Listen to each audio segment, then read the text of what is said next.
Tonight we start a journey that will help you rest deeply and fill your mind with peaceful thoughts. You don't need to do anything special here. These are not lessons you need to remember. They are old truths that gently help you find the peace that has always been inside you. Before we start, feel free to share what time it is and where you're listening from.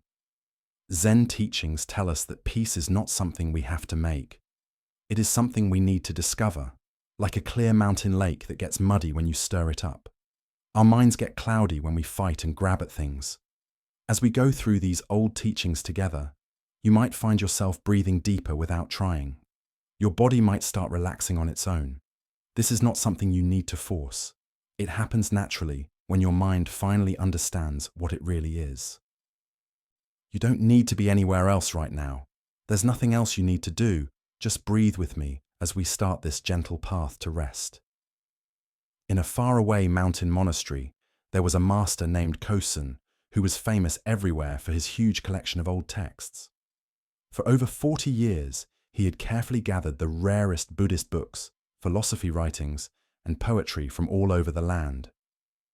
Scholars would travel for weeks just to study in his library, which had treasures that couldn't be found anywhere else in the world. The library itself was beautiful. Wooden shelves made by master workers reached from floor to ceiling. Each scroll was wrapped in silk and stored with great care. The room smelled like cedar wood and old paper, and morning light came through paper windows, making a golden glow over hundreds of years of collected wisdom. Kosen would spend his early morning hours each day in this special place, reading by candlelight before the other monks woke up. One fall night, while everyone slept, a terrible fire swept through the monastery.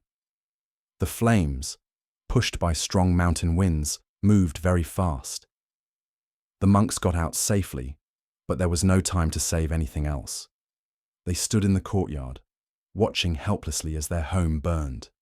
The library burned very hot. All those old texts, books you could never replace, and precious scrolls turned to ashes in minutes. 40 years of careful collecting disappeared in one night. As morning came over the smoking ruins, the monks gathered around their teacher, thinking he would be heartbroken by this huge loss. Instead, they found Kosen sitting calmly on a stone, watching smoke rise from where his beloved library had been. His face showed no anger, sadness, or regret. One young monk couldn't hold back his confusion. He walked up with tears in his eyes. "Master," the student said, his voice breaking, "how can you be so peaceful? All those precious teachings, all those years of work, everything is gone. Doesn't this loss break your heart?" Kosen looked at his student with gentle, caring eyes. "My dear friend," he said softly. "Those books had wonderful words about truth, but they were not truth itself. The real Dharma was never written on paper or kept on shelves. It lives here," he touched his chest. "And here," he pointed to his student's heart. "Fire cannot burn what is truly precious."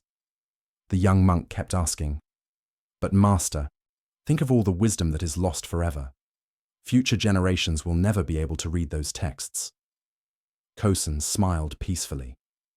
"The fire has given us a great teaching.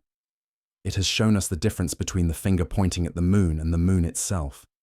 We spent so much time cleaning and protecting the finger that we sometimes forgot to look at what it was pointing toward." He stood up slowly and put a gentle hand on the young monk's shoulder. "Yesterday I was the keeper of books. Today I am simply a teacher. Yesterday I worried about saving old wisdom.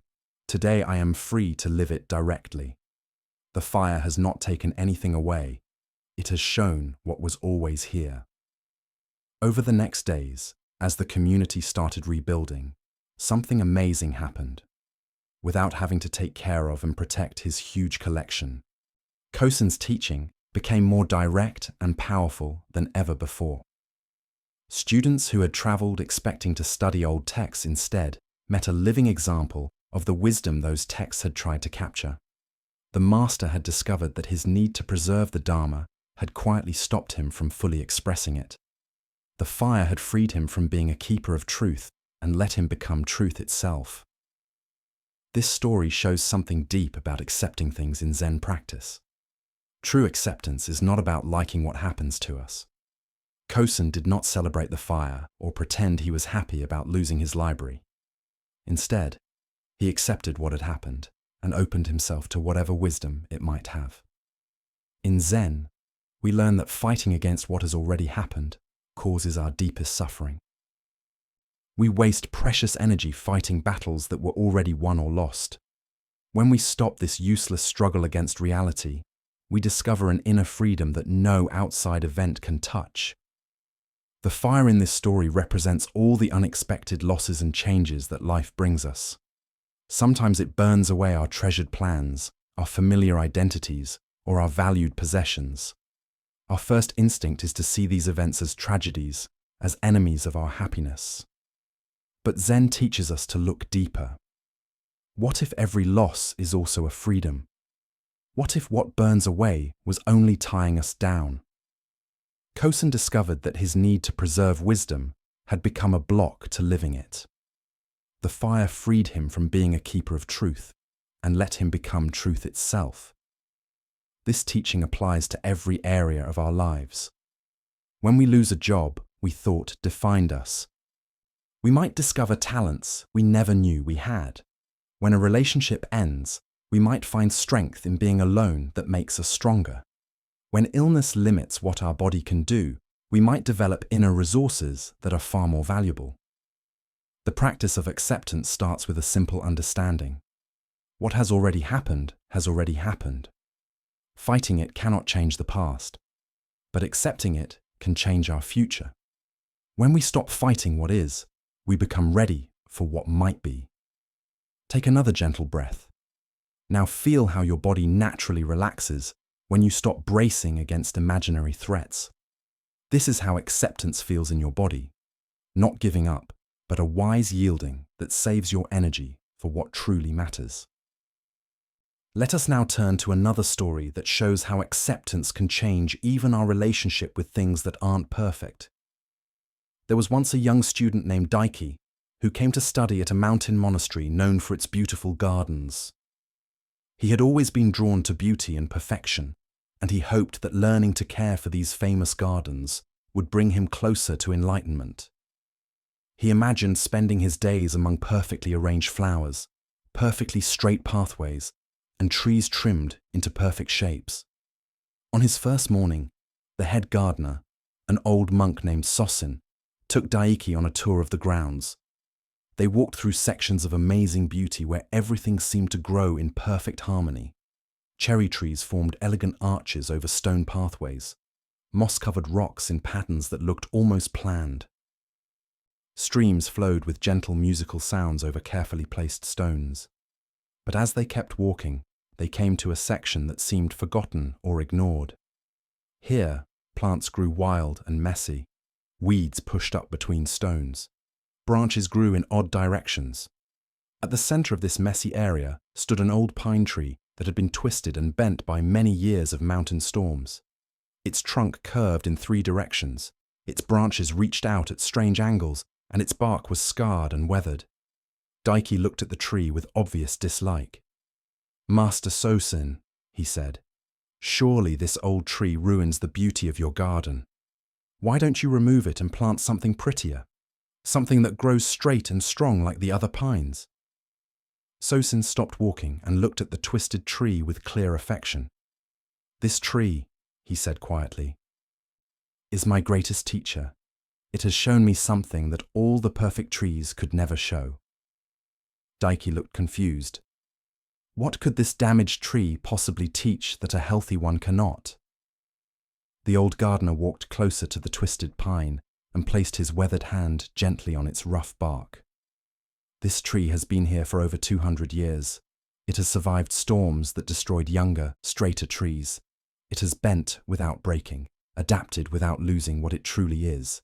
Every curve in its trunk tells a story of strength. Every twisted branch speaks of creative ways to handle difficulty." He looked at his young student with warm eyes. "The straight trees in the formal garden are beautiful, yes, but their beauty depends on perfect conditions. They must be protected from strong winds, given perfect soil, trimmed regularly to keep their shape. This old pine has found its own way to be beautiful despite bad conditions. Perhaps because of them, Sosin led Daiki to a stone bench facing the tree and invited him to sit. For the next week, he said, I want you to spend 1 hour each morning simply sitting with this tree. Don't try to fix it or improve it. Don't judge it or wish it were different. Simply be present with it as it is. Daiki felt disappointed. He had come to learn about creating beauty, not looking at what he saw as ugly. But he trusted his teacher and agreed to the practice. The first morning was hard. Daiki sat reluctantly, his mind filled with criticism. The tree looked broken to him, a symbol of everything that goes wrong when things are not properly cared for. He spent most of the hour planning how the garden could be improved once this ugly tree was removed. But as the days passed, something began to change in how he saw things. On the third morning, he noticed how the morning light caught the deep grooves in the bark, creating patterns of shadow and light that were unexpectedly beautiful. On the fourth day, he saw how a small bird had built its nest in one of the tree's twisted branches, using the unusual angles for protection and support. By the end of the week, Daiki found himself looking forward to his morning time with the tree. He began to see that its twisted form was not a failure to grow properly, but a masterpiece of adaptation. Every bend and curve was the tree's creative response to the particular challenges it had faced. No straight tree could tell such a rich story of survival and strength. On the final morning, as Daiki sat in his usual spot, Sosin joined him. "What has the tree taught you?" the old master asked. Daiki was quiet for a long moment before responding. "It has taught me that there are different kinds of beauty. The formal gardens are beautiful like a perfect poem, but this tree is beautiful like a wise face that shows its history. I came here wanting to learn how to make things perfect, but the tree has shown me how to find perfection in things as they are." Sosin nodded approvingly. The tree grows according to its nature and circumstances. It doesn't try to be a different tree. It simply responds to each moment with honesty. This is the deepest teaching of Zen. Not to force ourselves or our world into set shapes, but to find the natural perfection that appears when we stop fighting what is. This story shows another layer of acceptance that is important to Zen understanding. We often think acceptance means putting up with what we don't like. But true acceptance goes deeper. It means discovering that what we first fight against may contain exactly the wisdom or beauty we need.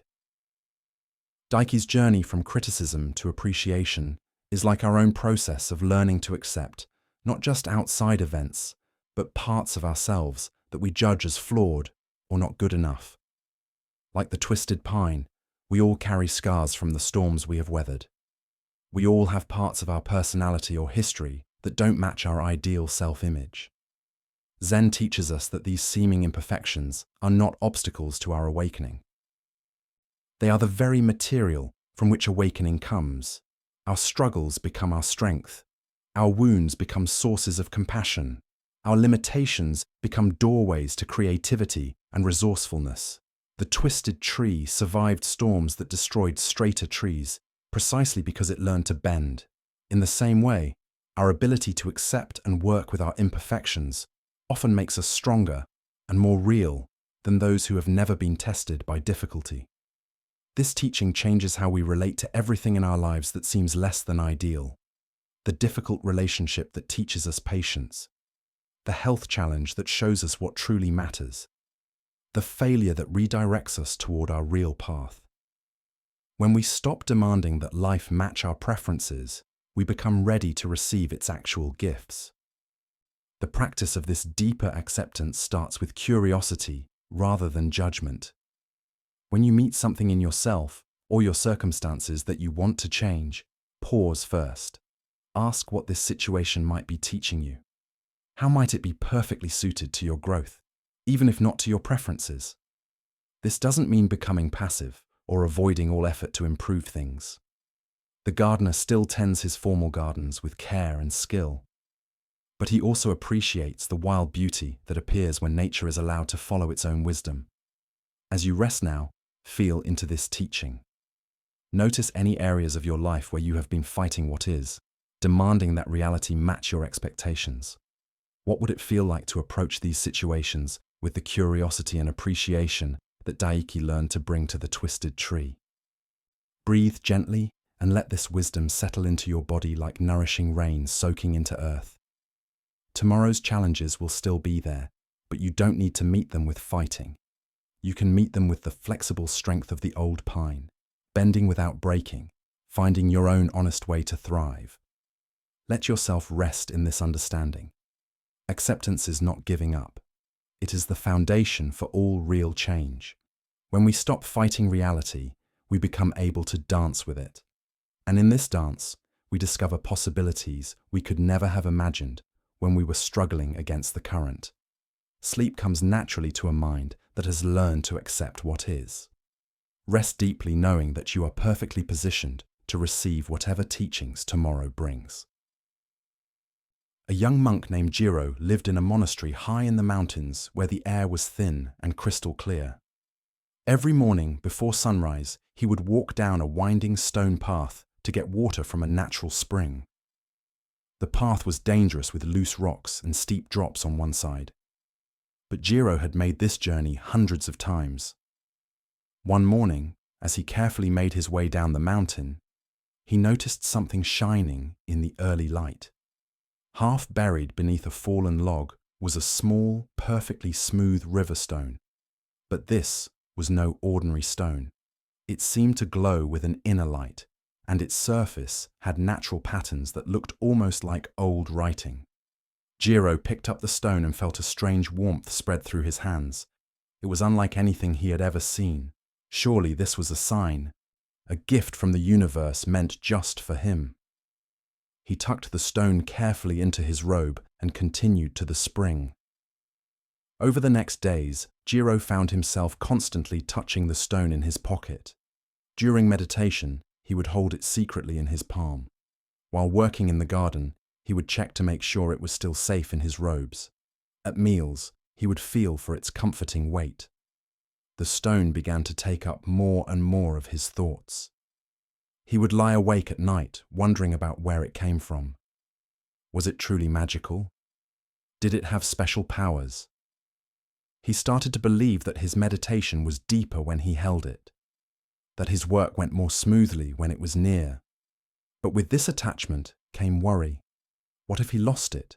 What if someone discovered it and tried to take it away? Jiro began taking longer routes to avoid other monks. He started checking his pocket dozens of times each day. The very thing that had first brought him joy now filled him with constant worry. One morning, as Jiro hurried along the mountain path with his water buckets, his foot caught on a loose stone. He stumbled and fell hard, water splashing everywhere. As he scrambled to collect the scattered buckets, he heard a small sound that made his heart stop. The gentle clink of stone hitting rock. His precious stone had fallen from his robes and was now rolling toward the cliff edge. Jiro lunged after it desperately, but he was too late. The stone tumbled over the edge and disappeared into the misty valley far below. Jiro sat on the rocky path, staring at the spot where his treasure had vanished. All his careful guarding had meant nothing. In a single moment, what he had held most dear was gone forever. He expected to feel devastated, but instead, something unexpected happened. A wave of relief washed over him. The constant worry was gone. The need to protect and check and hide had vanished with the stone. For the first time in weeks, his mind felt clear and spacious. He realized that in trying so hard to hold on to the stone, he had lost something far more valuable: his peace of mind. As Jiro walked back up the mountain path with his empty buckets, he felt lighter than he had in months. The stone had been beautiful, but the worry it brought had made his life smaller and more fearful. Now, with empty pockets and an open heart, he could see the real magic that had always been there. The morning mist dancing between the peaks, the sound of his own footsteps on old stone. The simple rhythm of breathing mountain air That evening, Jiro went to his teacher and told him the whole story. The master listened quietly, nodding with understanding. "The stone taught you something precious," the teacher said. "But the lesson was not in keeping it. The lesson was in losing it. You discovered that your happiness was never in the stone itself. It was in your ability to appreciate beauty when you met it. That ability cannot fall off a cliff. It goes wherever you go." The teacher smiled gently. "We think we need to own the things we love, but owning turns love into fear. When you truly love something, you can let it be free. And in that freedom, both you and what you love find peace." This simple story shows one of the most life-changing teachings in all of Buddhist wisdom. We suffer not because we love things, but because we try to own them. The moment we grab tightly to anything, whether it's an object, a person, an experience, or even an idea, we plant the seeds of our own worry. Jiro's experience shows us something deep about attachment. The stone itself was not the problem. Beauty is meant to be appreciated. Joy is meant to be felt. But when appreciation becomes owning, when joy becomes clinging, we lose the very thing we were trying to keep. The stone brought Jiro happiness when he first found it. But that happiness disappeared the moment he decided he had to keep it forever. This teaching changes how we relate to everything we treasure. Our relationships become more loving when we stop trying to control them. Our experiences become richer when we stop demanding they last forever. Our possessions bring more joy when we hold them lightly. Appreciating them while we have them and letting them go gracefully when the time comes. The deepest peace comes not from getting what we want and keeping it forever, but from learning to want what we have and let it go when it's time. This is not about becoming cold or uncaring. It's about loving so completely that we want what's best for whatever we love, even if that means letting it follow its own path. Breathe gently now and feel how this understanding settles in your body. Notice how even thinking about letting go creates a sense of spaciousness, like setting down a heavy backpack you've been carrying for miles. Let us explore this wisdom further through another story, one that shows how letting go can change not just our relationship with things, but our relationship with ourselves. Master Aishin was known throughout the region as the most skilled calligrapher in generations. People would travel for days to order a piece of his work, and his scrolls were treasured by collectors and temples alike. His brush strokes seemed to flow directly from some divine source, creating characters of extraordinary beauty and power. Aishin took great pride in his art. He would spend hours preparing his ink to the perfect thickness, selecting brushes with the ideal flexibility, and waiting for precisely the right mental state before starting any important piece. His studio was arranged with careful care, every tool in its proper place. One spring morning, a wealthy merchant hired Aishin to create a scroll for his daughter's wedding. It was to be the most important piece Aishin had ever attempted, worthy of the large payment offered. The merchant requested specific characters meaning eternal happiness in Aishin's most elaborate style. Aishin prepared for days. He fasted to purify his mind, meditated to calm his spirit, and practiced the characters hundreds of times on ordinary paper. When he finally felt ready, he laid out his finest silk scroll, prepared his most precious ink, and selected his most beloved brush. As he began the first character, something felt perfect. His hand moved with smooth grace. The ink flowed like liquid silk, and the character appeared with stunning beauty. Aishin's heart swelled with satisfaction. This would be his masterpiece, the piece that would establish his reputation for generations. But as he moved to the second character, disaster struck. A sudden gust of wind through the open window knocked over his water bowl. The water splashed across the scroll, creating a large, dark stain right through the center of his perfect first character. Aishin stared at the ruined scroll in horror. Weeks of preparation destroyed in an instant. The silk was expensive and rare. The commission was crucial for his reputation. And worst of all, the perfect character he had created was now completely destroyed. His first impulse was to rage at the wind, at his carelessness in leaving the window open, at the cruel timing of the accident. He could try to clean the scroll, but the damage could not be fixed. He could start over, but he had no more silk of this quality, and the merchant expected the piece within days. Aishin sat staring at the damaged scroll, feeling his dreams of the perfect masterpiece crumble.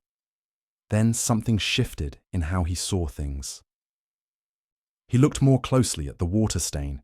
It had created a natural flowing shape that seemed to go well with the partial character rather than destroy it. The stain had its own beauty, like a cloud formation or a mountain silhouette. Instead of throwing the scroll away, Aishin picked up his brush again. He began to work with the accident rather than against it. He used the water stain as the foundation for a completely different kind of design. Where he had planned formal perfection, he now created something wild and spontaneous. The characters he painted around and through the stain had a freedom and energy unlike anything he had ever made. Instead of trying to control every brush stroke, he let his hand respond to what was already on the silk. The accident became a partner in creation rather than an enemy of it. When Aishin finished, he had created something far more beautiful than his original plan. The piece had life and movement that his careful, controlled work had never achieved. The water stain, which had seemed like complete disaster, had freed him from his perfectionism and allowed his true artistic spirit to emerge. The merchant was amazed when he saw the finished work. "Master Aishin," he said, "I have seen many examples of your art, but this is beyond anything you have created before. How did you achieve such spontaneous beauty?" Aishin smiled, remembering his initial horror at the accident. "I stopped trying to create perfection and started allowing perfection to create itself. The stain taught me that my greatest enemy was not imperfection, but my fear of it. When I let go of needing to control every detail, my art became truly alive." From that day forward, Aishin's work changed completely. He still practiced hard and prepared carefully, but he no longer tried to force set outcomes.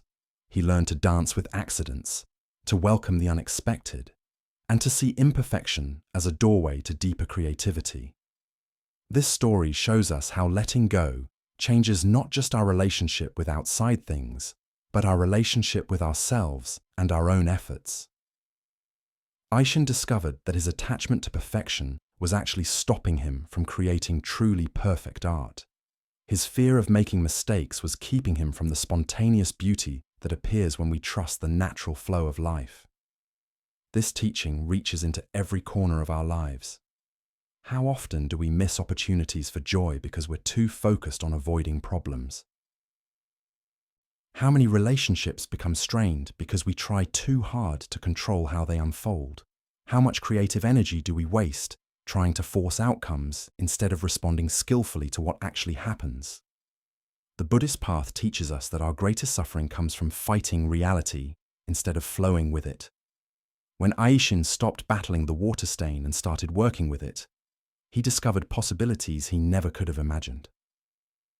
When we stop demanding that life match our expectations and start engaging creatively with what actually shows up, we find a freedom and aliveness that no amount of control could provide.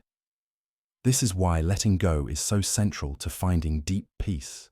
It's not about giving up on life or becoming passive. It's about recognizing that our tight grip on how things should be often stops us from seeing how beautiful they already are. It's about trusting that life knows something about unfolding that our worried minds cannot grasp. The peace that comes from this understanding is deep because it doesn't depend on circumstances being a certain way. Whether the stone falls off the cliff or stays in our pocket, whether the water spills on our scroll or not, we can find our way to contentment by working skillfully with whatever appears. As you rest now in this sanctuary of learning, feel into this teaching about letting go.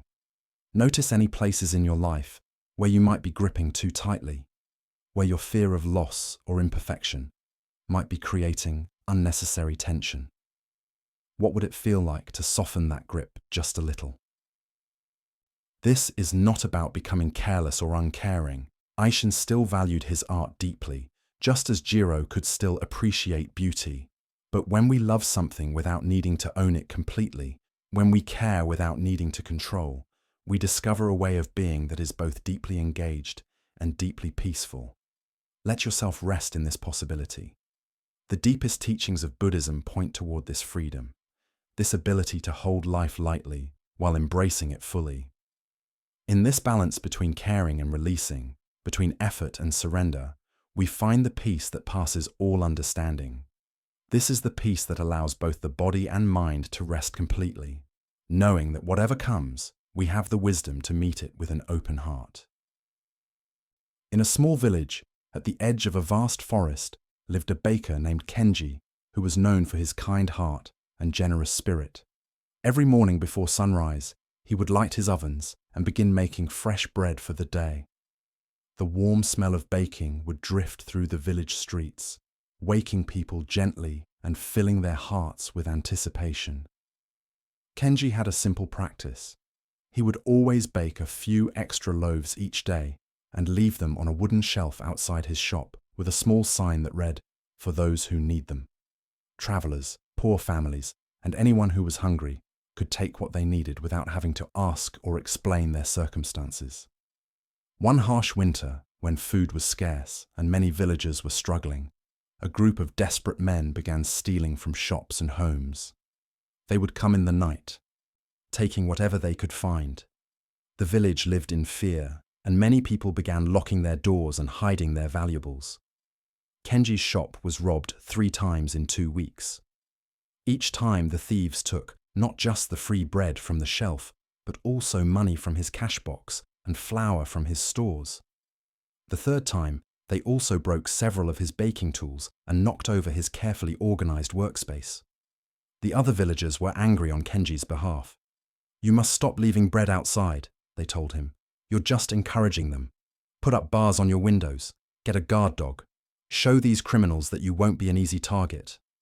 But Kenji continued his practice. Each morning, he would clean up any damage, repair what he could, and bake his bread as usual. He still left the extra loaves on the shelf outside, though now they disappeared even more quickly. One particularly cold night, Kenji was working late, preparing dough for the next day's baking. He heard a sound at his front door and saw shadows moving outside. Instead of hiding or calling for help, he did something that surprised even himself. He opened the door. 3 men stood there, their faces thin with hunger, and their clothes torn from living rough in the winter forest. They had clearly come to steal again, but they froze when they saw Kenji looking at them directly. "You must be very hungry," Kenji said softly, "to be out on such a cold night." The men didn't know how to respond. They had expected to find the shop empty, to take what they needed and disappear back into the darkness. They had not expected kindness. "I have fresh soup cooking," Kenji continued. "And there's warm bread just out of the oven. Would you like to come in and eat?" The oldest of the 3 men, who seemed to be their leader, looked suspicious. "Why would you help us? Don't you know who we are? We're the ones who've been taking from you." Kenji nodded calmly. "I know, and I can see that you take only what you need to survive. A man doesn't steal bread because he's evil. He steals bread because he's hungry." He stepped aside and pointed for them to enter. "The winter is hard for everyone, but it doesn't have to make us into enemies." Slowly, cautiously, the 3 men entered the warm bakery. Kenji served them bowl after bowl of hot soup and all the fresh bread they could eat. As they warmed up and filled their empty stomachs, they began to talk. They had all lost their jobs when the local mine closed. With no work available and their savings gone, they had been forced to live in the forest. They had tried begging, but the villagers chased them away. Stealing seemed like their only choice for survival. "We never wanted to hurt anyone," the youngest one said, his eyes filling with tears. "We just didn't want to starve." Kenji listened to their story with deep attention. When they finished eating, he made an offer that amazed them. "I could use help with the early morning baking," he said. "The work is hard and the hours are long, but there's always enough food and a warm place to sleep in the room above the shop. If you're willing to work, you're welcome to stay." The three men looked at each other in disbelief. They had come to steal from this man, and he was offering them jobs and shelter. The oldest man shook his head slowly. "Why would you trust us? We've robbed you multiple times." Kenji smiled gently. "Because I believe that people do better when they're given the chance to do better. You stole because you were desperate. But desperation isn't who you are. It's just a situation you were in." The men stayed. They worked harder than any employees Kenji had ever had, grateful beyond words for the chance to earn an honest living.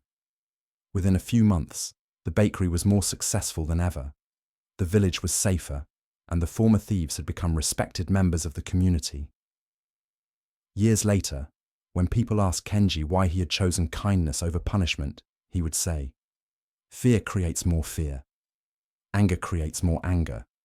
But compassion has the power to change even the most difficult situations." When we respond to suffering with understanding instead of judgment, we give everyone involved the chance to become better than they were before. This simple story shows something deep about compassion in Buddhist teaching. True compassion is not just feeling sorry for others or being nice when it's easy. It's the wisdom to see that underneath every harmful action is some form of suffering, and the courage to respond to that suffering with understanding rather than punishment. Kenji understood something that the other villagers missed. The thieves were not evil people who enjoyed causing harm.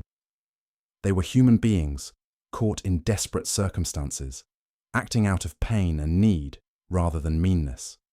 When he responded to their actions with compassion instead of anger, he created the conditions for real change. This teaching shows us that compassion is not weakness or being naive. It's a powerful force that can change situations that seem hopeless. When we meet aggression with more aggression, we only make conflict bigger. But when we can see through someone's harmful behavior to the pain that drives it, we open the door to healing for everyone involved. The deep peace that Buddhist teachings offer comes partly from this understanding. When we learn to respond to difficulty with compassion, we stop adding our own anger and fear to the world's suffering. Instead, we become agents of healing and change. This doesn't mean accepting harmful behavior or putting ourselves in danger. It means understanding that lasting solutions come from addressing the root causes of problems, rather than just reacting to their symptoms. Take a gentle breath now and feel how this understanding settles in your heart. Notice how even thinking about responding with compassion creates a sense of spaciousness and calm, as if a tight knot in your chest has begun to loosen. Let us explore this wisdom further through another story, one that shows how compassion directed toward ourselves can be just as powerful as compassion offered to others. There was once a student named Mickey who came to study at a mountain temple known for its strict meditation practice. She had heard that the monks there could sit in perfect stillness for hours, their minds clear as mountain lakes, their hearts filled with endless peace. She wanted desperately to achieve this same level of spiritual attainment. Mickey threw herself into the practice with fierce determination. She would rise at 3 in the morning to meditate before the other students woke up. She would sit through meals in silence, thinking about spiritual teachings instead of eating. She pushed herself to meditate for longer periods than anyone else, often sitting until her legs went completely numb and her back ached terribly. But instead of the peace and clarity she sought, Mickey found her mind becoming more upset and critical than ever before. During meditation, instead of watching her thoughts with gentle awareness, she would attack each wandering thought with harsh inner criticism. "Focus," she would command herself. "Stop being so undisciplined. Other students can do this easily. What's wrong with you?" When her meditation felt scattered, she would punish herself by skipping meals or adding extra hours of sitting. When she felt sleepy during practice, she would scold herself for being lazy and weak. Her inner dialogue became a constant stream of judgment and disappointment. After months of this harsh self-treatment, Mickey was more miserable than when she had arrived. Her body was thin from skipping meals. Her mind was exhausted from constant self-criticism, and her heart felt heavy with shame about her seeming failures.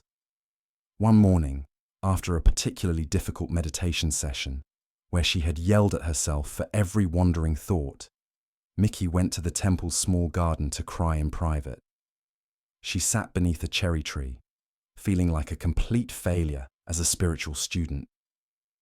Master Yuki, the temple's elderly teacher, happened to be walking through the garden. She saw Mickey's distress and sat down quietly beside her on the stone bench.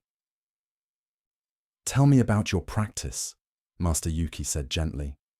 Through her tears, Mickey poured out her frustration. She described her strict schedule, her constant self-criticism, and her disappointment in her lack of progress. "I try so hard," she sobbed, "but I'm just not good enough. I'll never be able to meditate like the other students. Maybe I should just give up." Master Yuki listened in compassionate silence. When Mickey finished, the teacher pointed to a small bird that had landed near their feet. The bird was pecking at the ground, searching for seeds and insects. "Watch this little bird," Master Yuki said. "See how naturally it moves. It doesn't criticize itself for not finding food quickly enough. It doesn't compare itself to other birds. It simply does what birds do, moment by moment, with complete acceptance of its own nature." Mickey watched the bird for several minutes, struck by its effortless presence and natural grace. "Now," Master Yuki continued, "imagine if this bird spent its time telling itself it was a terrible bird, that it should fly better or sing more beautifully. What would happen to its natural ability to find food and shelter? What would happen to its joy in simply being a bird?" Mickey understood immediately. It would be too busy criticizing itself to do what it naturally knows how to do. Master Yuki nodded. "You came here to learn peace and compassion, but the first place to practice these qualities is with yourself. How can you offer kindness to others if you show nothing but harshness to your own heart? How can you find peace in meditation if you're at war with your own mind?" The teacher's voice was filled with gentle warmth. The path to awakening is not about becoming perfect. It's about becoming kind. First to yourself, then to all beings. Your mind will wander during meditation. That's what minds do. The practice is not to stop this wandering, but to notice it with the same gentle affection you would show a beloved child who gets distracted while learning to walk. From that day forward, Mickey changed her entire approach to practice. Instead of commanding her mind to focus, she would gently invite it back to the breath. Instead of criticizing wandering thoughts, she would acknowledge them with phrases like thinking or planning and return to her meditation with kindness. When her body felt tired, instead of pushing through with determination, she would adjust her posture or take a brief break, treating her physical needs with respect. When emotions arose during sitting, instead of judging them as obstacles, she would breathe with them compassionately as she might comfort a friend in distress. The change was remarkable. Within weeks, Mickey's meditation became naturally deeper and more peaceful.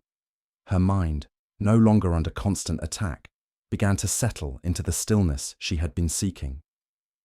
More importantly, the harsh inner critic that had tormented her for so long gradually softened into a voice of gentle encouragement and support. Years later, Mickey became known for her compassionate teaching style and her ability to help struggling students find their way to real peace.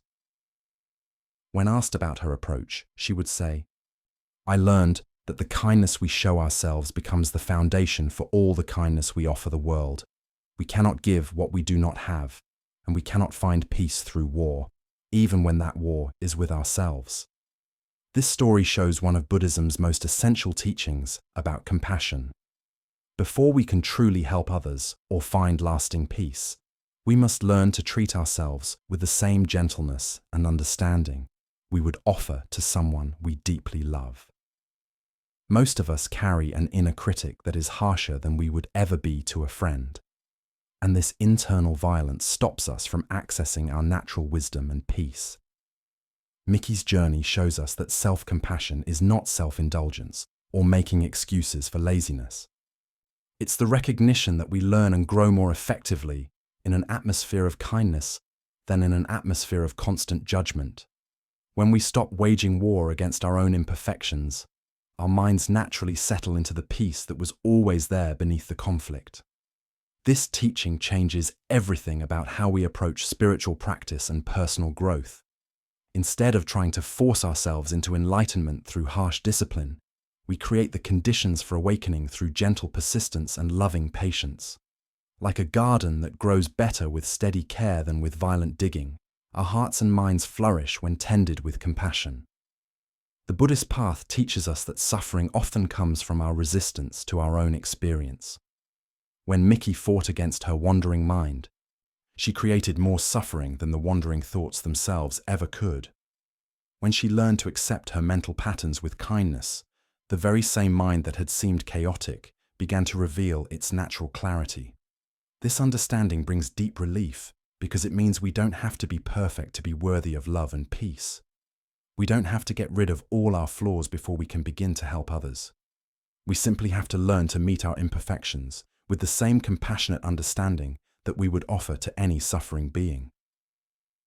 As you rest in this teaching now, notice how your body responds to the idea of treating yourself with complete kindness. Feel how even the possibility of ending the inner war creates a sense of softening and relief. This is not laziness or lowering standards.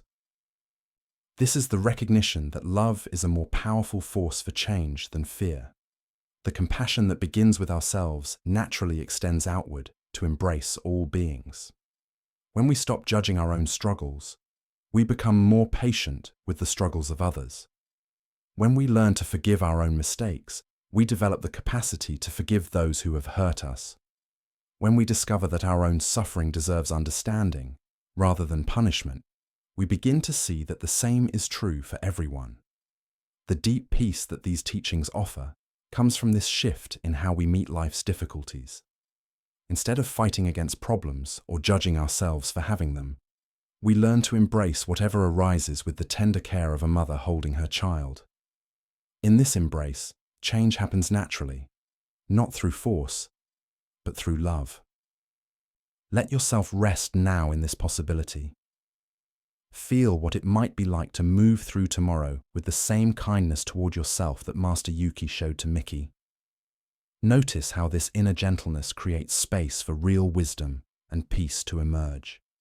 This is the gift that Buddhist teachings offer, not just techniques for improvement, but a completely different way of relating to ourselves and our experience, a way that leads inevitably to the deep rest that comes when the heart finally feels safe to be at peace. There once lived a young tea merchant named Taro who travelled from village to village selling the finest teas from distant mountains. His cart was filled with carefully wrapped packages of green tea, black tea, and rare flowering teas that bloomed like flowers when steeped in hot water. Taro took great pride in his knowledge of tea and his ability to match each customer with the perfect blend for their taste. But Taro had a problem. His mind was always somewhere else. While walking through one village, he would be thinking about the next village he needed to reach. While talking to customers about tea, he would be calculating profits or worrying about the weather for tomorrow's travel. While eating his evening meal, he would be planning the next day's route or replaying conversations from earlier in the day.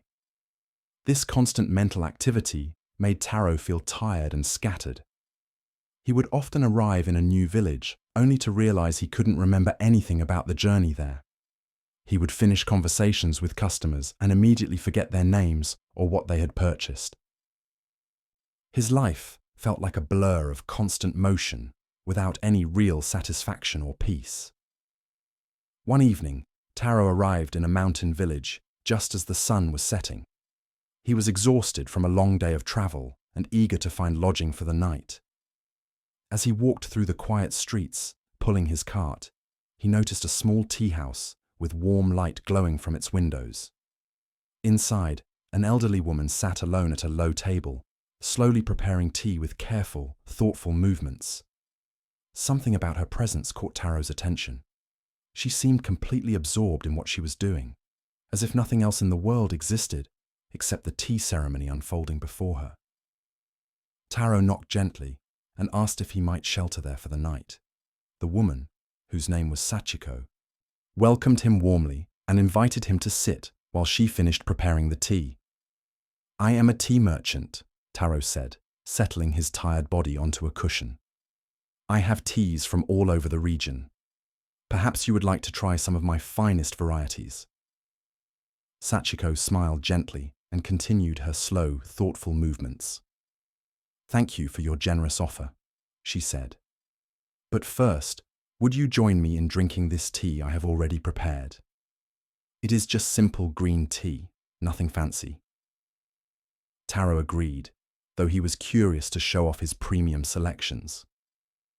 Sachiko poured the tea into small, humble clay cups and placed one before Taro. Then she lifted her own cup and took a slow, appreciative sip. Taro lifted his cup and took a quick drink, ready to comment on the quality and suggest improvements. But before he could speak, Sachiko asked quietly, "What did you taste?" The question surprised Taro. "Well, it's green tea, decent quality, though I have much better varieties in my cart. The leaves could be picked earlier in the season for a more delicate flavor." "And no," Sachiko interrupted gently, "I didn't ask you to analyze or compare. I asked what you tasted right now in your mouth. What do you actually taste?" Taro paused, confused. He lifted the cup again and took another sip, this time trying to focus on the actual sensations in his mouth. But his mind immediately began its familiar pattern of comparison and evaluation. "Try once more," Sachiko suggested. "But this time, drink as if you have never tasted tea before, as if this is the first sip of tea in your entire life." Taro found this instruction strange, but something in the woman's peaceful presence made him want to try. He lifted the cup very slowly and took the smallest possible sip. Instead of thinking about the tea, he tried to simply experience it. For the first time, he noticed the warmth spreading across his tongue. He felt the subtle dryness that made his mouth feel slightly dry.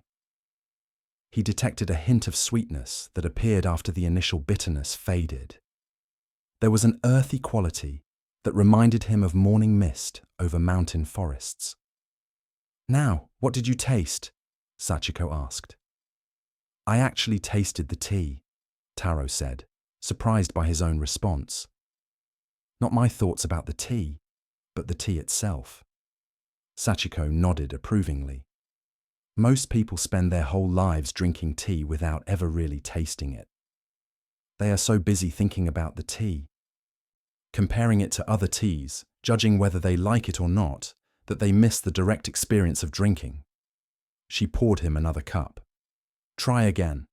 This time, also notice what it feels like to hold the warm cup in your hands.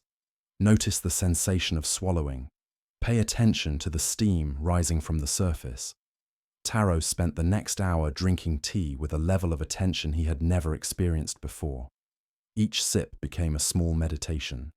He noticed how his breathing naturally slowed when he focused completely on the present moment. His racing thoughts settled into quiet appreciation for what was actually happening right now.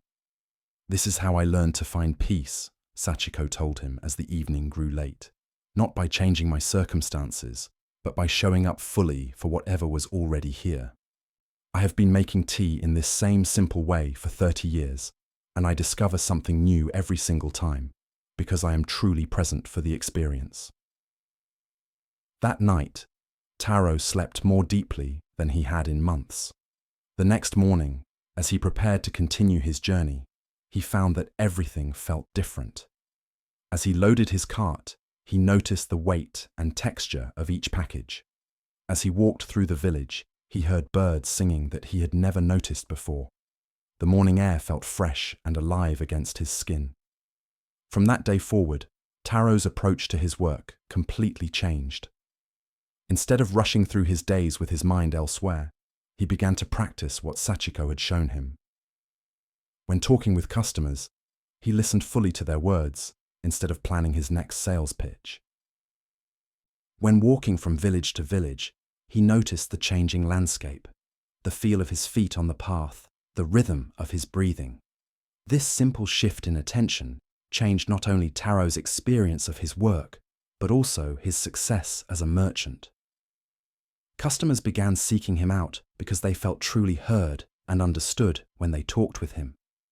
His genuine presence made people trust him, and his careful attention helped him match each person with exactly the right tea for their needs. Years later, when people asked Taro about the secret to his peaceful contentment, he would say, "I learned that happiness is not something you find by looking elsewhere. It's something you discover by being completely where you are." This story shows one of Buddhism's most practical and life-changing teachings: the practice of mindfulness, or complete attention to the present moment. Most of us live like Taro did before his meeting with Sachiko. Our bodies are in one place, but our minds are somewhere else entirely. We eat without tasting, walk without seeing, and talk without really listening. This divided attention is a major source of suffering because it stops us from ever feeling fully satisfied or at peace. When we're always thinking about the next thing, we miss the richness that's available right now. When our attention is scattered across past and future, we never get to rest in the simple reality of this moment. The Buddhist understanding of mindfulness is not about emptying the mind or achieving some special state of consciousness. It's about learning to be fully present for whatever is happening right now, whether that's drinking tea, having a conversation, or simply breathing. This complete attention naturally brings peace because it stops the mental restlessness that keeps us feeling unsettled and searching. Taro discovered that the same activity he had done thousands of times before, drinking tea, could become a source of deep satisfaction when he brought his full attention to it. This shows us that we don't need to change our circumstances to find peace. We need to change the quality of attention we bring to our circumstances. The practice of mindfulness changes ordinary moments into opportunities for rest and renewal. When we eat with full attention, each meal becomes nourishing for both body and spirit. When we listen with complete presence, our relationships become deeper and more meaningful. When we bring mindful attention to any activity, it becomes a form of meditation that settles the mind naturally. Take a gentle breath now and feel what it's like to be completely present for the simple act of breathing. Notice how your mind naturally quiets when you focus entirely on what's happening right now. This is the peace that Buddhist teachings offer, not as something far away or difficult to achieve, but as the natural result of paying attention to life as it unfolds, moment by moment.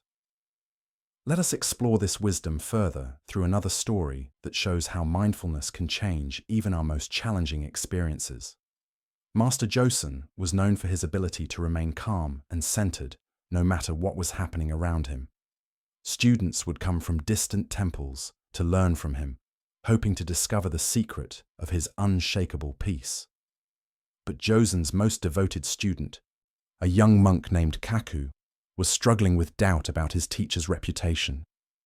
Kaku had been living at the temple for 2 years, and while he found Master Josen to be wise and kind, he had never seen him face any real difficulties.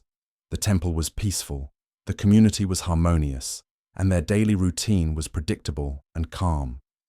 Kaku wondered if his teacher's calmness was simply the result of living in such ideal conditions. "Anyone can be peaceful in a place like this," Kaku confided to his friend. But what would happen if Master Josen faced real problems? Would he still be so calm if his world was turned upside down?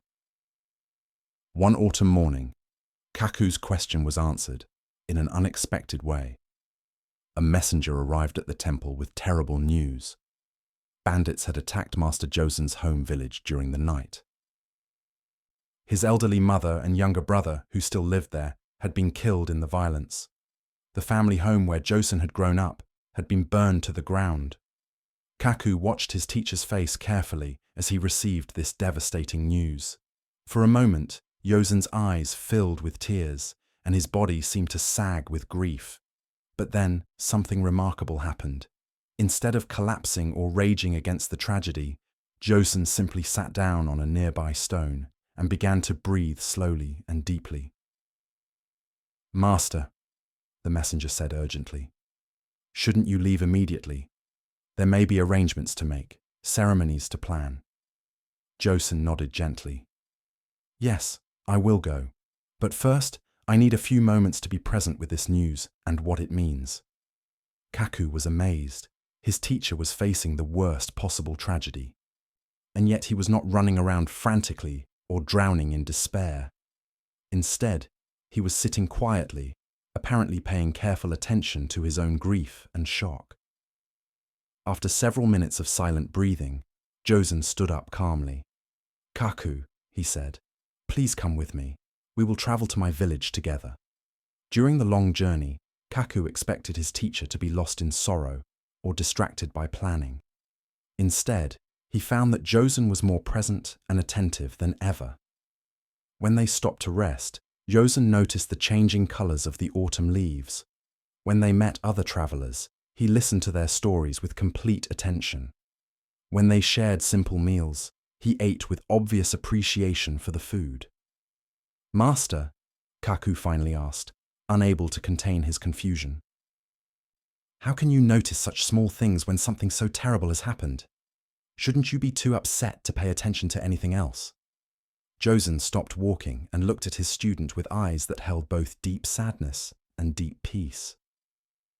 Kaku, this is exactly when mindful attention matters most. When we're overwhelmed by tragedy, our first instinct is to escape from the present moment. We get lost in thoughts about what we should have done differently, or we imagine all the ways the future will be ruined by this loss. He pointed to the forest path they were walking. But escaping into mental stories about the past or future doesn't help anyone.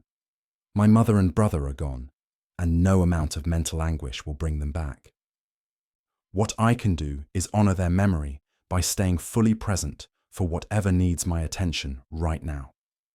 Josen picked up a fallen leaf and studied its detailed pattern of veins. If I spend this journey lost in thoughts of regret or worry, I miss the opportunity to appreciate the beauty they would have wanted me to see. If I'm too distracted by grief to listen carefully to the people we meet, I might miss chances to help someone who needs it. He looked directly at Kaku. Mindfulness is not about avoiding difficult emotions or pretending everything is fine. It's about being present for all of life, including the painful parts. When I sit with my grief mindfully, I can feel it completely without being destroyed by it. When I stay present even in sorrow, I remain available to respond wisely to whatever needs my care. When they reached the village, Kaku saw his teacher's wisdom in action. Because Josen was fully present for each conversation and decision, he was able to comfort other grieving families, arrange meaningful ceremonies, and handle practical matters with clarity and compassion. His mindful attention allowed him to be genuinely helpful during a time when many people would have been too overwhelmed to think clearly. That evening, as they sat by the graves of his mother and brother, Josen wept quietly, but even his tears seemed different from ordinary crying. They flowed naturally, without the desperate grasping or bitter resentment that often accompanies grief. He was present for his sorrow without being consumed by it. Now I understand, Kaku said softly. You're not peaceful because you don't have problems. You're peaceful because you know how to be present with whatever problems arise. Josen nodded.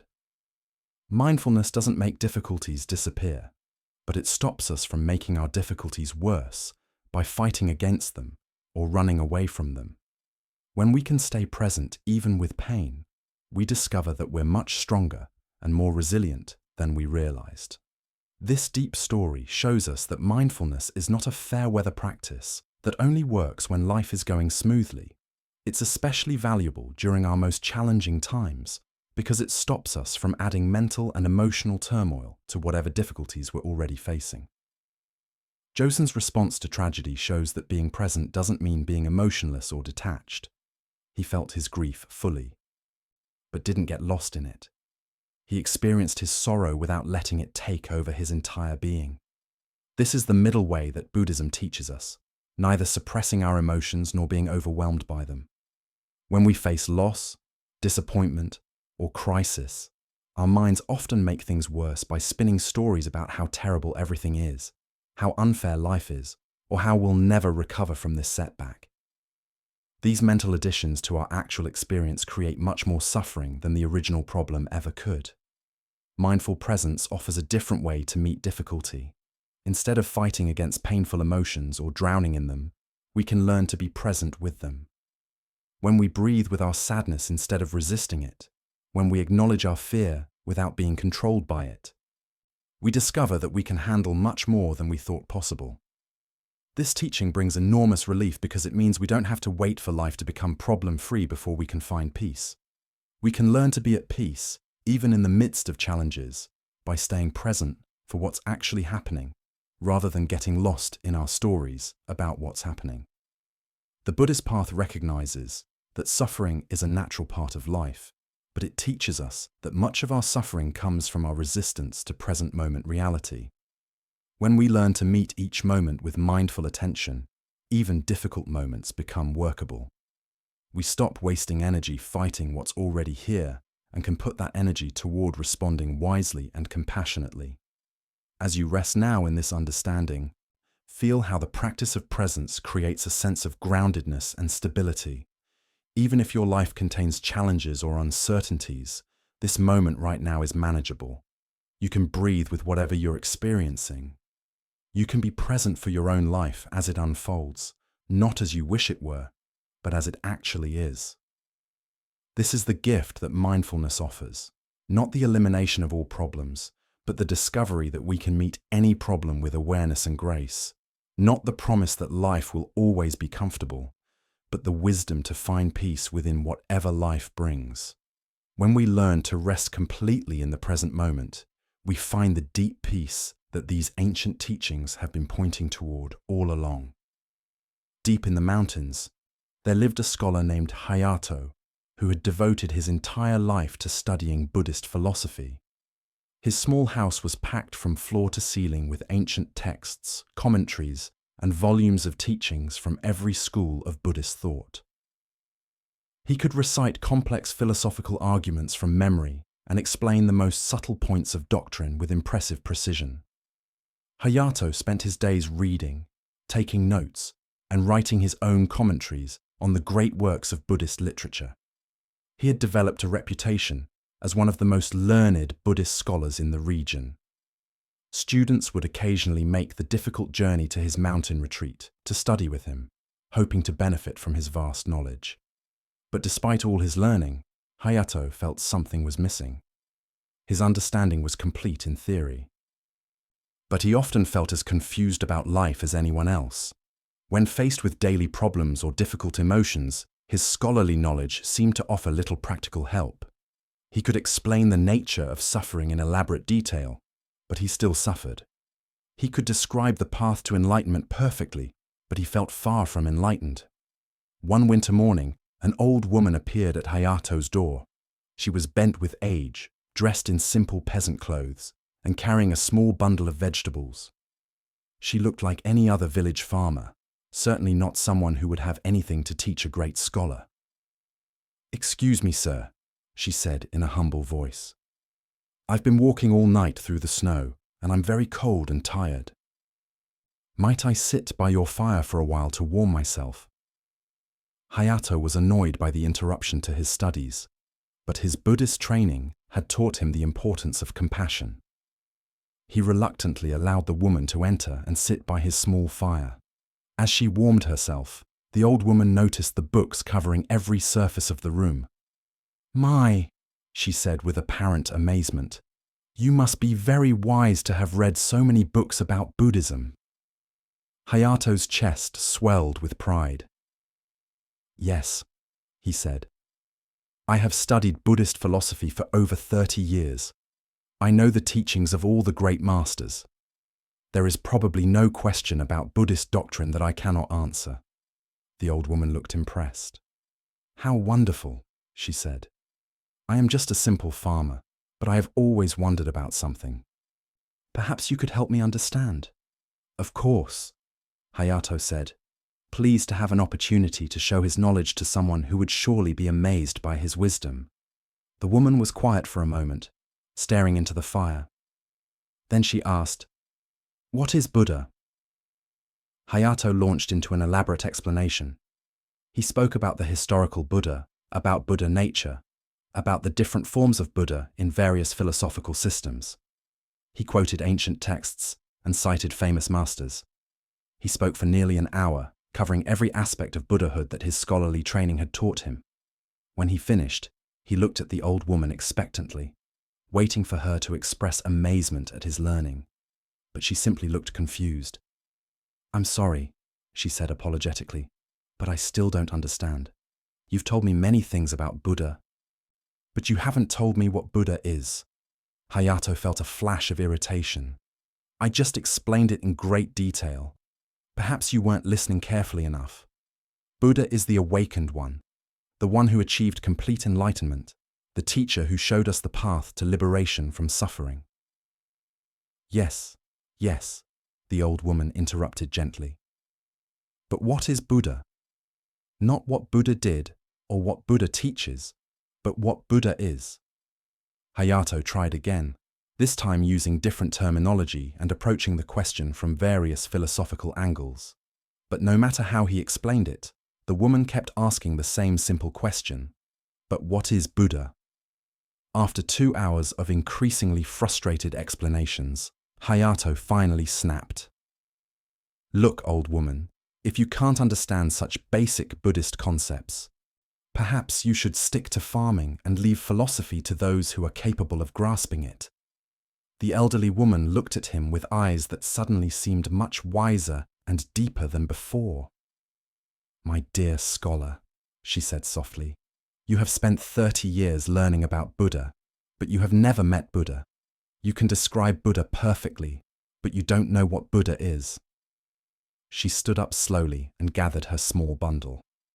True understanding is not found in books or explanations. It's found in direct experience. You know what Buddha did and what Buddha taught, but you don't know what Buddha is because you have never looked inside yourself to find the Buddha nature that lives there. As she walked toward the door, she turned back with a gentle smile. "I am just a simple farmer, as you said. I cannot read your books or explain your philosophies, but when I work in my garden, I know Buddha. When I sit quietly in the evening, I meet Buddha. When I help a neighbor or feed a hungry animal, Buddha is there. I may not know about Buddha, but I know Buddha." With that, the old woman disappeared into the snowy morning, leaving Hayato alone with his thousands of books and his suddenly empty-feeling knowledge. For days afterward, Hayato could not concentrate on his studies. The woman's simple question kept echoing in his mind. What is Buddha? He realized that despite all his learning, he truly could not answer this most basic question from direct experience. He knew what others had said about Buddha, but he had never met Buddha directly. This meeting changed everything for Hayato. He didn't abandon his books entirely, but he began to balance his scholarly study with simple meditation practice. He started paying attention to his daily activities the way the old woman had described, looking for Buddha in ordinary moments rather than just in philosophical texts. Gradually, Hayato's understanding changed from something he carried in his head to something he experienced in his heart. His knowledge became wisdom, not because he learned new information, but because he began to live what he had always known intellectually. This story shows one of Buddhism's most important distinctions, the difference between intellectual knowledge and experiential wisdom. We can study spiritual teachings for years and become experts at explaining them, but this kind of knowledge often remains separate from our actual lived experience. Hayato's meeting with the old woman reveals that true understanding cannot be found in books alone, no matter how many we read or how well we understand them. Wisdom emerges when we stop collecting information about truth and start experiencing truth directly through our own awareness and daily life. The woman in this story represents the kind of simple, direct wisdom that Buddhist teachings ultimately point toward.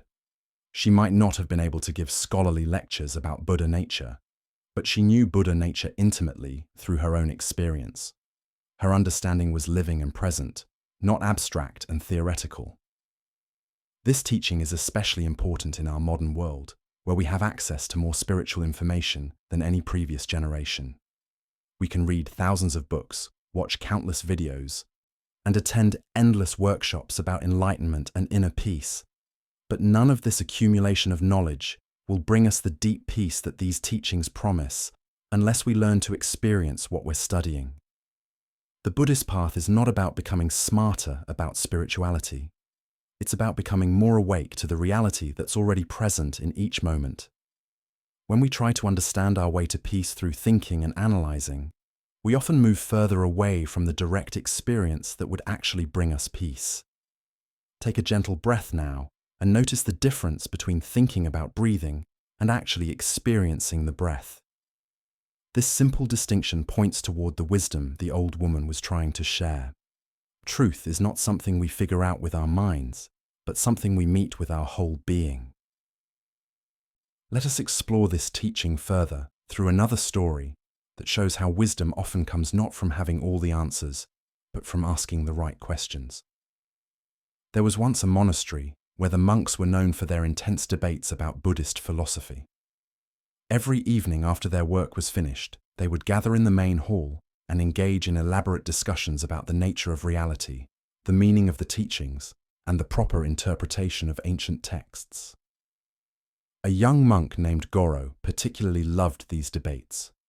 He was quick-witted and well-read, and he took great pride in his ability to win arguments and prove other monks wrong. He would spend his days preparing clever points and studying obscure texts so that he could impress everyone with his knowledge during the evening discussions.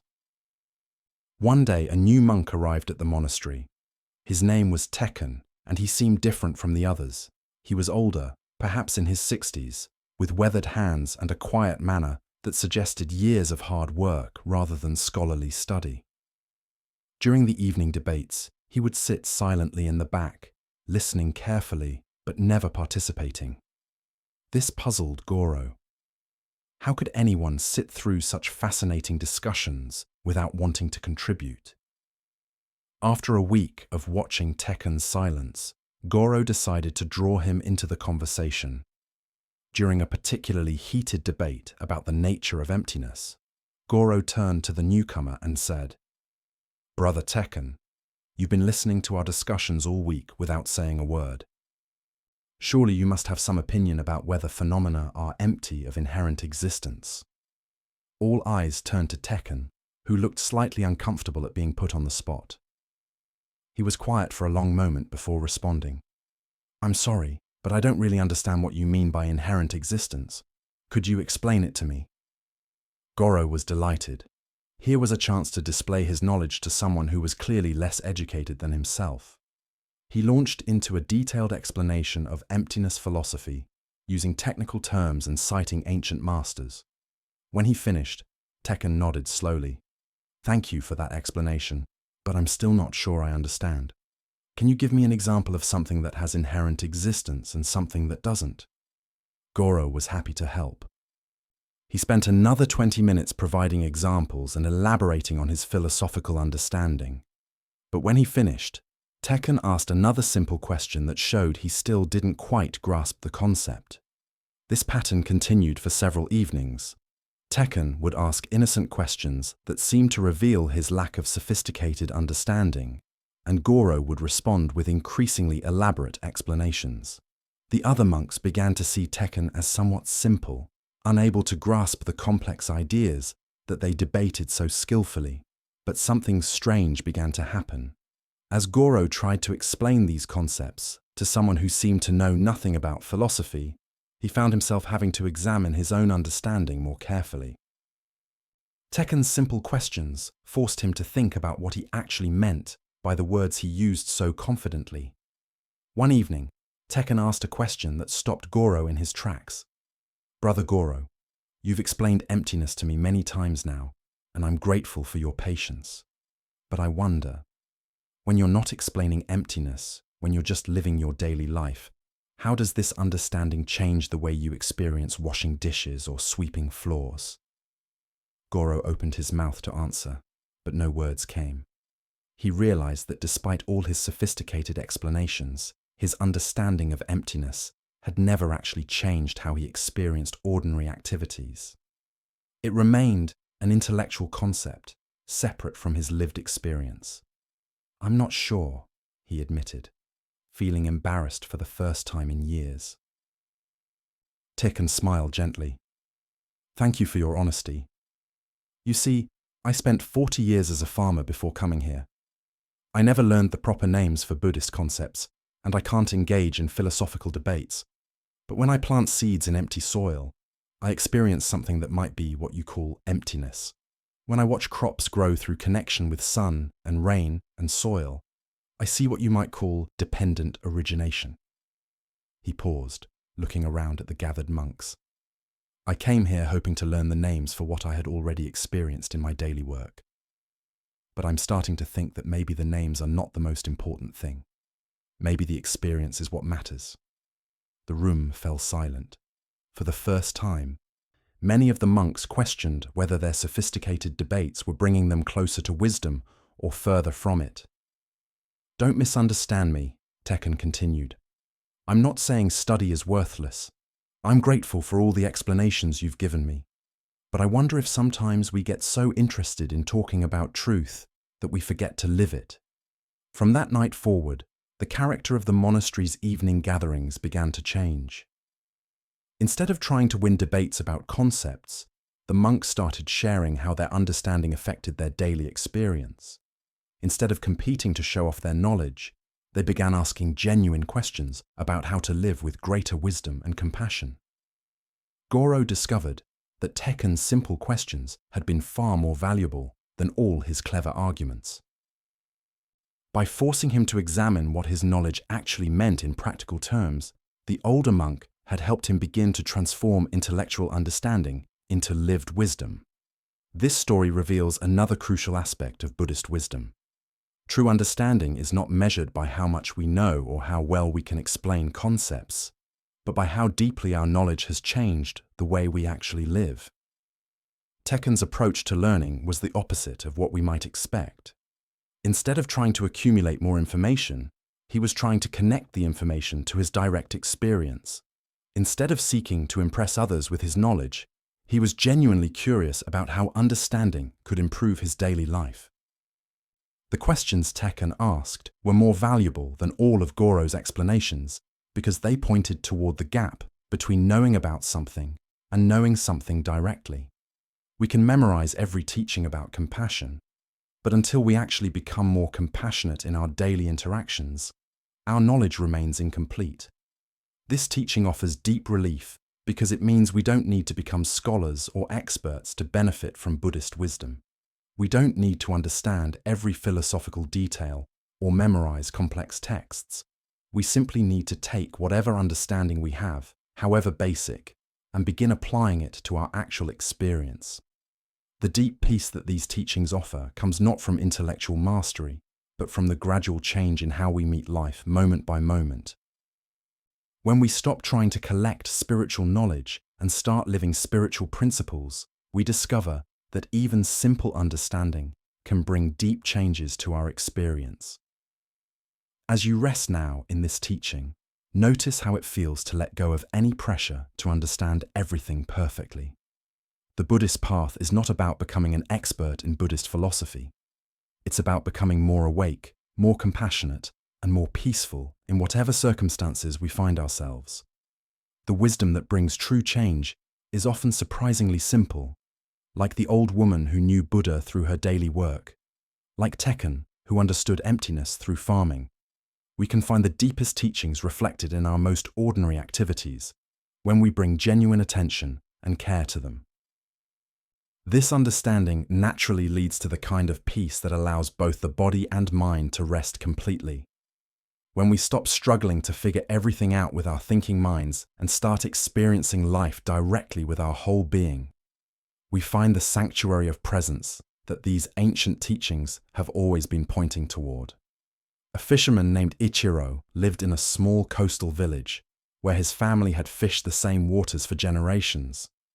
He owned a beautiful boat that his grandfather had built by hand, with carved wooden details and a sail that caught the wind perfectly. This boat was not just his livelihood, but his pride and joy. He would spend hours each week polishing its wood and mending its nets, keeping everything in perfect condition. Ichiro was known throughout the village as the most successful fisherman. His nets always seemed to find the richest schools of fish, and his knowledge of the ocean's moods and patterns was unmatched. Other fishermen would watch him launch his boat each morning and hope to learn his secrets. But Ichiro had become so attached to his boat and his success that fishing was no longer enjoyable.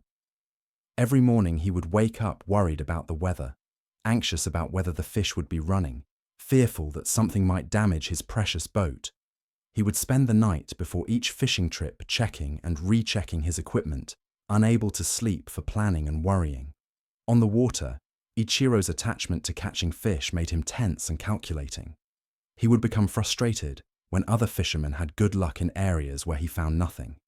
He would cut his trips short if the fishing seemed slow, or push himself to exhaustion when the fish were biting well, afraid to miss any opportunity. One morning, Ichiro discovered that his boat had been stolen during the night. Someone had cut the rope and taken it out to sea while the village slept. Ichiro stood on the dock, staring at the empty space where his boat should have been, feeling as if his whole identity had vanished with it. The other fishermen in the village felt sorry for Ichiro and offered to help, but most of their boats were barely large enough for one person, let alone two. Only old Saburo, whose tiny rickety fishing boat was held together with patches and rope, offered to take Ichiro out with him. Ichiro had always looked down on Saburo's poor equipment and modest catches. The old man's boat looked like it might sink at any moment, and his nets were so old and mended that they seemed to be made more of patches than original material. But with no other options, Ichiro reluctantly accepted the offer. As they paddled out in Saburo's leaky little boat, Ichiro felt embarrassed and anxious. How could he catch fish with such inadequate equipment? What if other fishermen saw him in this pathetic vessel?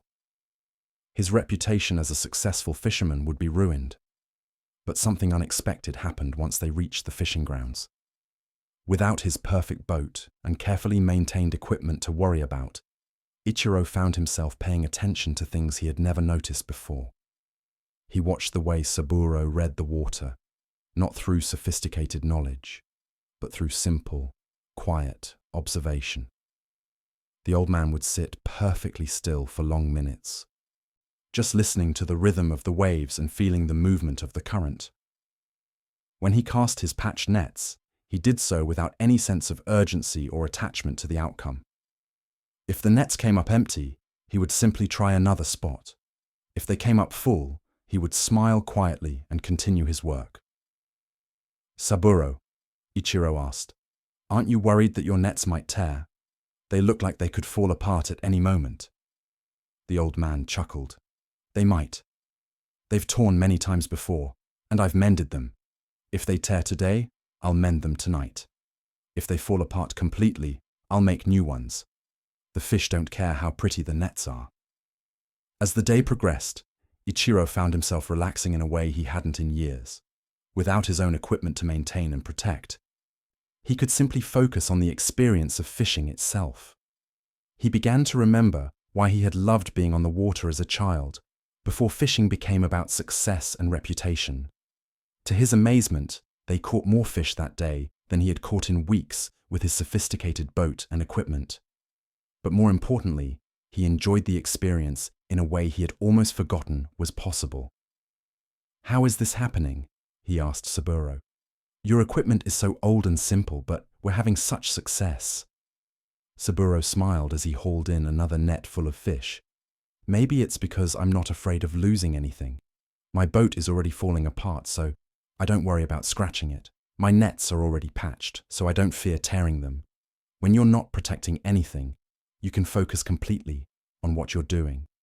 That evening, as they returned to shore, Ichiro realized that the loss of his boat had freed him from something he hadn't even known was imprisoning him. His attachment to his perfect equipment had been stopping him from fishing with the natural ease and attention that actually brought success. Over the following weeks, while he waited to see if his stolen boat would be recovered, Ichiro continued fishing with Saburo. Each day brought new discoveries about how his attachment to having the best equipment had actually been making him a worse fisherman. His constant worry about protecting his possessions had stopped him from being fully present for the work itself. When his boat was eventually found and returned to him, Ichiro faced an interesting choice. He could return to his old way of fishing with all its anxiety and attachment, or he could continue with the freedom he had discovered in Saburo's simple approach. He chose to keep his boat, but to fish with a different attitude. He still maintained his equipment carefully, but he no longer lived in fear of losing it. He still worked to catch fish, but he didn't let his success or failure determine his peace of mind. He had learned the difference between caring for something and being enslaved by it. Years later, when young fishermen would ask Ichiro for advice, he would tell them, "Take good care of your equipment, but don't let your equipment take care of you. Love your work, but don't let your work become your master. The best fishing happens when you're not afraid of coming home empty-handed." This story reveals one of Buddhism's most freeing insights about attachment. We often think that loving something means holding on to it tightly, but true love allows for freedom. Ichiro discovered that his attachment to his boat and his success was actually stopping him from enjoying the very activities he thought he was protecting. The Buddhist understanding of non-attachment is often misunderstood as indifference or not caring about anything, but Saburo's example shows us what it really means. He cared deeply about fishing, but he wasn't enslaved by his equipment or obsessed with outcomes. This freedom allowed him to respond naturally and skillfully to whatever each day brought. Non-attachment doesn't mean we stop having preferences or working toward goals. Ichiro still preferred catching fish to not catching fish, and he still took care of his boat when it was returned. But he learned to hold these preferences lightly, without letting them control his peace of mind, or stop him from being present for the experience itself. This teaching changes how we relate to everything we value. Our relationships become more loving when we stop trying to own and control the people we care about. Our work becomes more fulfilling when we stop being enslaved by our need for recognition and success. Our possessions bring more joy when we appreciate them without living in fear of losing them. The deep peace that Buddhist teachings offer comes partly from this freedom, from the worry of constant protection and control. When we learn to engage fully with life without being attached to specific outcomes, we discover a freedom that no outside circumstance can take away. Breathe gently and feel how this understanding creates space in your heart. Notice how even thinking about holding your preferences more lightly brings a sense of relief, like setting down a heavy burden you didn't realize you were carrying. Let us explore this wisdom further through another story that shows how non-attachment can change even our relationship with our own identity and achievements. Master Ryanan was widely regarded as one of the most beautiful and accomplished women of her generation. Born into a noble family, she had received the finest education and had mastered poetry, calligraphy, music, and dance. Her beauty was legendary throughout the region, and many wealthy men sought her hand in marriage. But Ryanan felt called to a spiritual life. Despite her family's objections and society's expectations, she decided to become a Buddhist nun. She approached several monasteries, but none would accept her. The abbots would take one look at her exceptional beauty and refuse her entry.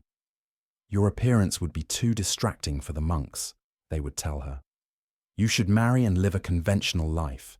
The monastic path is not suitable for someone like you." Ryanan was determined to pursue her spiritual calling, but her physical beauty had become an obstacle she couldn't overcome. She began to understand that her attachment to her appearance and society's attachment to it was stopping her from living the life she truly wanted. After being rejected by the 7th monastery, Ryanan made a radical decision. She returned home and went to the kitchen, where she heated a large iron pot until it was red hot. Then, without hesitation, she pressed the burning metal against her face, scarring herself permanently. The physical pain was intense, but the emotional freedom was immediate. She had freed herself from the burden of exceptional beauty that had defined her entire life.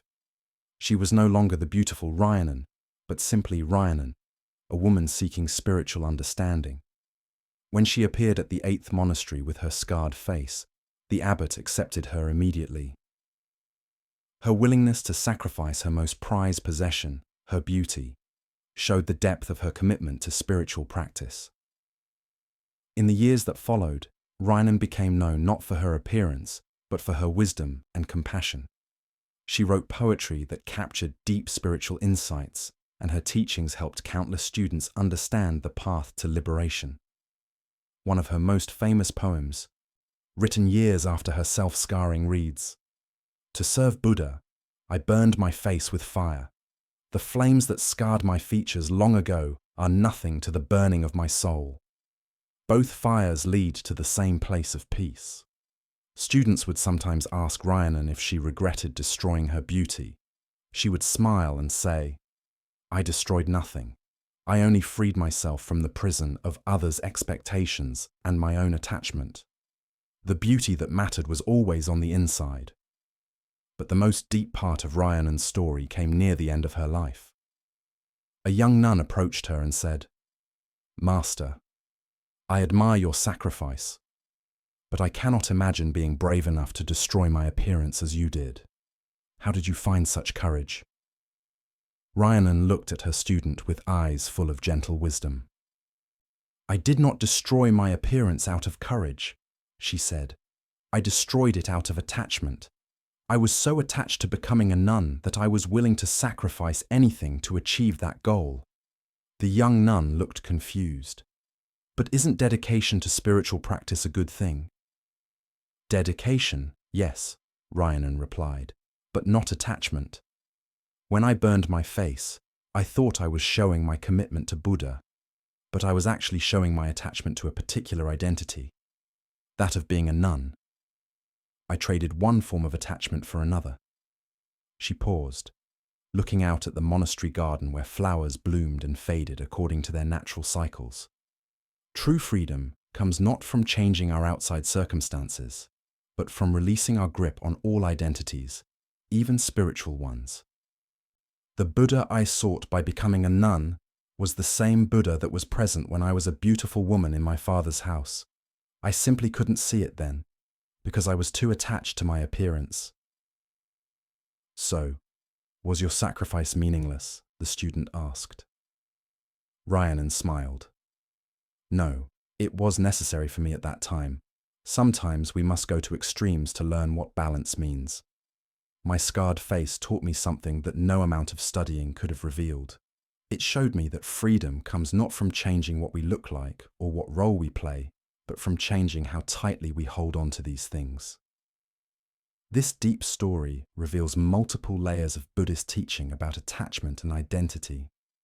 Rhiannon's initial attachment to her beauty stopped her from pursuing the spiritual life she desired. But her later attachment to becoming a nun led her to an extreme action that, while effective in achieving her goal, was itself another form of clinging. The deepest wisdom in her story comes from her mature understanding that true freedom doesn't require us to destroy or change our circumstances. It requires us to change our relationship to those circumstances. We can be beautiful or scarred, wealthy or poor, accomplished or ordinary, and still find the same freedom through releasing our attachment to these conditions. This teaching is especially relevant in our culture, which constantly encourages us to define ourselves by our appearance, achievements, possessions, or roles. We think we are our job title, our relationship status, our physical features, or our social position. But Buddhist wisdom teaches us that these identities, while practically useful, are not our true nature. The peace that comes from this understanding is immense because it means our well-being doesn't depend on maintaining any particular outside conditions. We don't have to stay young, successful, healthy, or admired to be fundamentally okay. Our deepest security comes from recognizing what remains unchanged, regardless of our changing circumstances. Rhiannon's final insight points toward the ultimate teaching of non-attachment. Even our spiritual practices and achievements can become new forms of bondage if we cling to them too tightly. The goal is not to become a perfect meditator or an enlightened being, but to recognize the freedom that is always present, regardless of our spiritual accomplishments. This doesn't mean we abandon effort or stop caring about our growth and development. It means we hold our spiritual journey lightly, engaging wholeheartedly while remaining unattached to specific outcomes.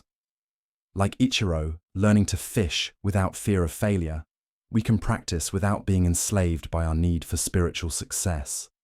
As you rest in this teaching now, feel into the possibility of releasing your grip on whatever identities you've been holding most tightly, whether it's being successful, being liked, being right, or even being spiritual. Notice what it might feel like to hold these aspects of yourself more lightly. This is the freedom that Buddhist teachings ultimately point toward. Not the freedom from having preferences or responsibilities, but the freedom from being controlled by our preferences and responsibilities. Not the freedom from caring about life, but the freedom to care without suffering when things don't go according to our plans. In this space of non-attachment, we find the deep peace that allows us to engage fully with life while remaining unshakably calm at our center. This is the sanctuary that these ancient teachings offer, a place of rest that no outside change can disturb because it doesn't depend on anything outside at all. In the mountains above, a small village lived a woodcutter named Daiichi, who had spent his entire life cutting and selling firewood. Every morning, he would climb the steep forest paths, select the right trees, and spend the day cutting and splitting wood. Every evening, he would return home tired and satisfied with his simple work. Daiichi had always thought of himself as just a woodcutter, nothing more. He was not educated like the village scholars, not wealthy like the merchants, not artistic like the craftsmen. When people asked him what he did, he would say simply, "I cut wood, that's all I know how to do." One day, while working deep in the forest, Daiichi heard strange sounds coming from a nearby grove. Following the sounds, he discovered a group of monks who had become lost while traveling between monasteries. They were sitting by a small stream, looking worried and confused. Their leader, an elderly abbot, approached Daiichi respectfully. "Excuse me, friend. We have been walking for 2 days and cannot find our way back to the main path. Do you know these mountains?" "Well," Daiichi nodded. "I've been walking these paths for 40 years. I know every tree and stream in these mountains." The abbot's face lit up with relief. "Could you possibly guide us back to the road that leads to Zenzen Temple? We would be very grateful for your help." Daiichi agreed immediately, though it meant leaving his work for the day. He led the group of 15 monks through paths that seemed completely unmarked to them, but were as familiar to him as the rooms of his own house.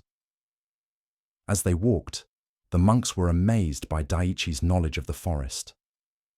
"How do you know that this path leads to the main road?" one monk asked, as Daiichi guided them through what seemed like dense, pathless woods.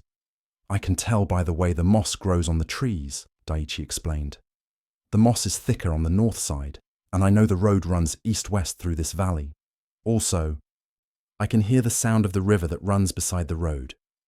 The monks listened carefully and realized they could hear nothing but forest sounds. But as they continued following Daiichi, they indeed came to a river, and soon after, to the main road. As they walked, Daiichi continued to share his knowledge naturally. He pointed out which plants could be eaten safely, which ones could heal minor injuries, where the best water could be found, and how to read weather signs in the sky and wind. "You know so much about living in harmony with nature," one young monk said with obvious admiration. "Have you studied these things in books?" Daiichi laughed. "I can't read books. I just pay attention to what the forest teaches me every day. When you spend enough time with trees and streams, they tell you what you need to know." When they reached the road that would lead the monks safely to their destination, the abbot took Daiichi's hands in gratitude. "My friend, you have saved us from a very difficult situation. How can we repay your kindness?" "No payment is needed," Daiichi said. "I was glad to help." But the abbot was not finished. You say you are just a woodcutter, but today you have been our teacher. You have shown us wisdom about reading nature that none of our books contain. You have shown compassion by helping strangers without expecting anything in return. You have shared your knowledge freely and guided us with patience. The old monk looked directly into Daiichi's eyes. Tell me, what makes someone a teacher?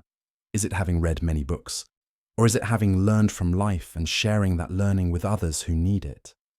Daiichi was quiet for a long moment, considering this question. I suppose it's about sharing what you know to help others. And what makes someone wise? The abbot continued. Is it knowing complicated theories? Or is it understanding how to live well and peacefully? Again, Daiichi thought carefully. Maybe wisdom is knowing how to work with life instead of fighting against it. The abbot smiled. Then you are both a teacher and a wise man, whether you call yourself these things or not. You have taught us more in one afternoon than we learned in many days of formal study. As the monks continued on their journey, Daiichi walked slowly back into the forest, thinking about what the abbot had said. For 40 years, he had seen himself as just a woodcutter, but the monks had seen him as a teacher and guide. Which view was correct? That night, as he sat by his fire eating his simple dinner, Daiichi reflected on his conversation with the monks. He realized that he had been limiting himself with his own narrow definition of who he was. He had thought that being a woodcutter was somehow less valuable than being a scholar or monk. But the abbot had helped him see that his deep knowledge and natural compassion were forms of wisdom. Over the following weeks, Daiichi began to notice things about himself that he had never recognized before. When neighbors came to him for advice about practical problems, he realized he was indeed teaching. When he helped lost travelers find their way, he was showing compassion. When he worked in harmony with the natural rhythms of the forest, he was practicing a form of meditation. Nothing about his daily activities had changed, but his understanding of who he was had expanded completely. He was still a woodcutter, but he was also much more. He was a teacher, a guide, a wise man, and a source of help for his community. Years later, when people would ask Daiichi about the nature of identity, he would say, "I used to think I was just a woodcutter. Then I learned I was also a teacher and a wise man. But eventually I understood that all these labels are like clothes I wear. Underneath them, I am simply someone who tries to be helpful and pay attention to life. That seems to be enough." This story reveals one of Buddhism's most deep teachings about the nature of self and identity. We often limit ourselves by accepting narrow definitions of who we are, but these identities are not fixed truths. They are simply stories we tell ourselves, and we have the power to recognize the fuller truth of our being. Daiichi's change didn't require him to change his job or learn new skills. It required him to see beyond the limiting label he had placed on himself. When he stopped defining himself as just a woodcutter, he could recognize all the wisdom, compassion, and knowledge that he had developed through his simple, devoted work. This teaching is especially important because many people suffer from thinking they are just something ordinary or unimportant, just a parent, just a worker, just a student. But Buddhist wisdom teaches us that there is no such thing as just anything. Every role, when approached with attention and care, becomes a path for developing wisdom and compassion. The truth that Daiichi discovered is that our deepest identity is not found in any particular role or achievement. It's found in our capacity to pay attention, to learn from experience, and to help others. These qualities can develop within any life circumstances, whether we're woodcutters or scholars, parents or professionals. This understanding brings tremendous freedom, because it means we don't need to change our outside circumstances to discover our true value. We don't need special education, impressive jobs, or recognized status to be worthy of respect and self-acceptance. The wisdom and compassion that matter most can develop through any sincere engagement with life. Take a gentle breath and feel how this teaching creates space around any limiting ideas you might have about yourself. Notice what it might feel like to see beyond the labels you've accepted and recognize the fuller truth of who you are. Let us explore this wisdom further through another story that shows how our true nature is often hidden not by circumstances, but by our own mistaken ideas about what makes someone valuable. There was once a monastery that took in orphan children and raised them as part of the community. One of these children, a boy named Kodo, had been found as an infant with no knowledge of his parents or background. The monks raised him with love and care, but Kodo always felt different from the others. Unlike the monks who had chosen their spiritual path, Kodo felt like he belonged nowhere in particular. He wasn't officially a monk since he had never taken vows, but he wasn't a regular villager either since he had been raised in the monastery. He helped with daily tasks and participated in temple life, but he often felt like he was just existing without any real purpose or identity. As Kodo grew into a young man, his sense of not belonging became stronger. He would watch the monks during their formal ceremonies and feel like an outsider. He would see village families during festivals and feel envious of their clear family bonds. He began to think of himself as nobody special, just someone who had happened to end up at the monastery by accident. One day, a famous master from the capital came to visit their temple. Master Sojan was known throughout the region for his wisdom and his ability to see the true nature of anyone he met. The local monks were excited to receive such an honored guest, and they prepared their finest ceremonies and presentations to impress him. During Master Sojan's stay, each monk was invited to meet with him privately to receive personal guidance. Kodo assumed he wouldn't be included in these meetings since he wasn't officially a monk, but to his surprise, he was called to see the master just like everyone else. Kodo approached the meeting nervously, unsure what to say to such an important teacher. He entered the simple room where Master Sojan was sitting and bowed respectfully. "Please sit," the master said kindly. "Tell me about yourself." "There isn't much to tell, Master," Kodo said humbly. "I'm not really anybody special. I was left here as a baby and the monks have been kind enough to let me stay. I help with daily work, but I don't have any particular skills or purpose. I'm just here." Master Sojan listened carefully to this self-description, studying Kodo's face with gentle attention. When Kodo finished, the master asked, "Who told you that you are nobody special?" Kodo was surprised by the question. "Well, nobody told me directly. I just know it's true. I don't have parents or a family name. I haven't taken vows or achieved anything important. I'm just an orphan who lives at a monastery." "I see," Master Sojan said quietly. "And who told you that having parents makes someone special? Who decided that taking vows or achieving things determines a person's value?" Kodo had never thought about these questions before. "I suppose I just assumed these things mattered." Master Sojan smiled gently. "Let me tell you what I see when I look at you. I see someone who has been shaped by daily spiritual practice since infancy. I see someone who has learned to live simply and help others without expecting recognition. I see someone who has grown up surrounded by wisdom and compassion and has absorbed these qualities naturally." The master leaned forward slightly. Most people come to spiritual practice later in life, after their minds have been filled with worldly desires and confused ideas.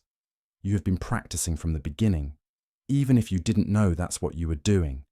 Your ordinary daily life has been a form of meditation. Kodo felt confused. "But I've never achieved enlightenment or had deep realizations like the stories about great masters." "And how do you know that?" Master Sojan asked. "What do you think enlightenment looks like? Do you think it must come with dramatic visions or supernatural powers?" "I thought it would feel different somehow. I thought enlightened people would feel special or different from ordinary people." Master Sojan laughed softly. "My friend, you have been looking for enlightenment as if it were something extraordinary that would make you feel important and special. But what if enlightenment is simply the complete acceptance of being ordinary? What if wisdom is found not in feeling special, but in recognizing that everyone is already complete exactly as they are?" He pointed toward the window where they could see other monks going about their daily tasks. Look at your brothers out there. They are sweeping, cooking, gardening. Are they any less wise when they're doing these simple tasks than when they're sitting in meditation? Is their Buddha nature only present during formal practice? Kodo watched the familiar scene of daily monastery life with new eyes. He began to understand what the master was pointing toward. The Buddha nature you've been seeking, Master Sojun continued, is not hidden somewhere inside you, waiting to be discovered through special achievements. It's what's been looking through your eyes your whole life. It's what's been present during every moment of kindness, every act of service, every instant of simple attention to your daily tasks. Master Sojun stood up and placed a gentle hand on Kodo's shoulder. You came here telling me you are nobody special. And in a way, you're absolutely right.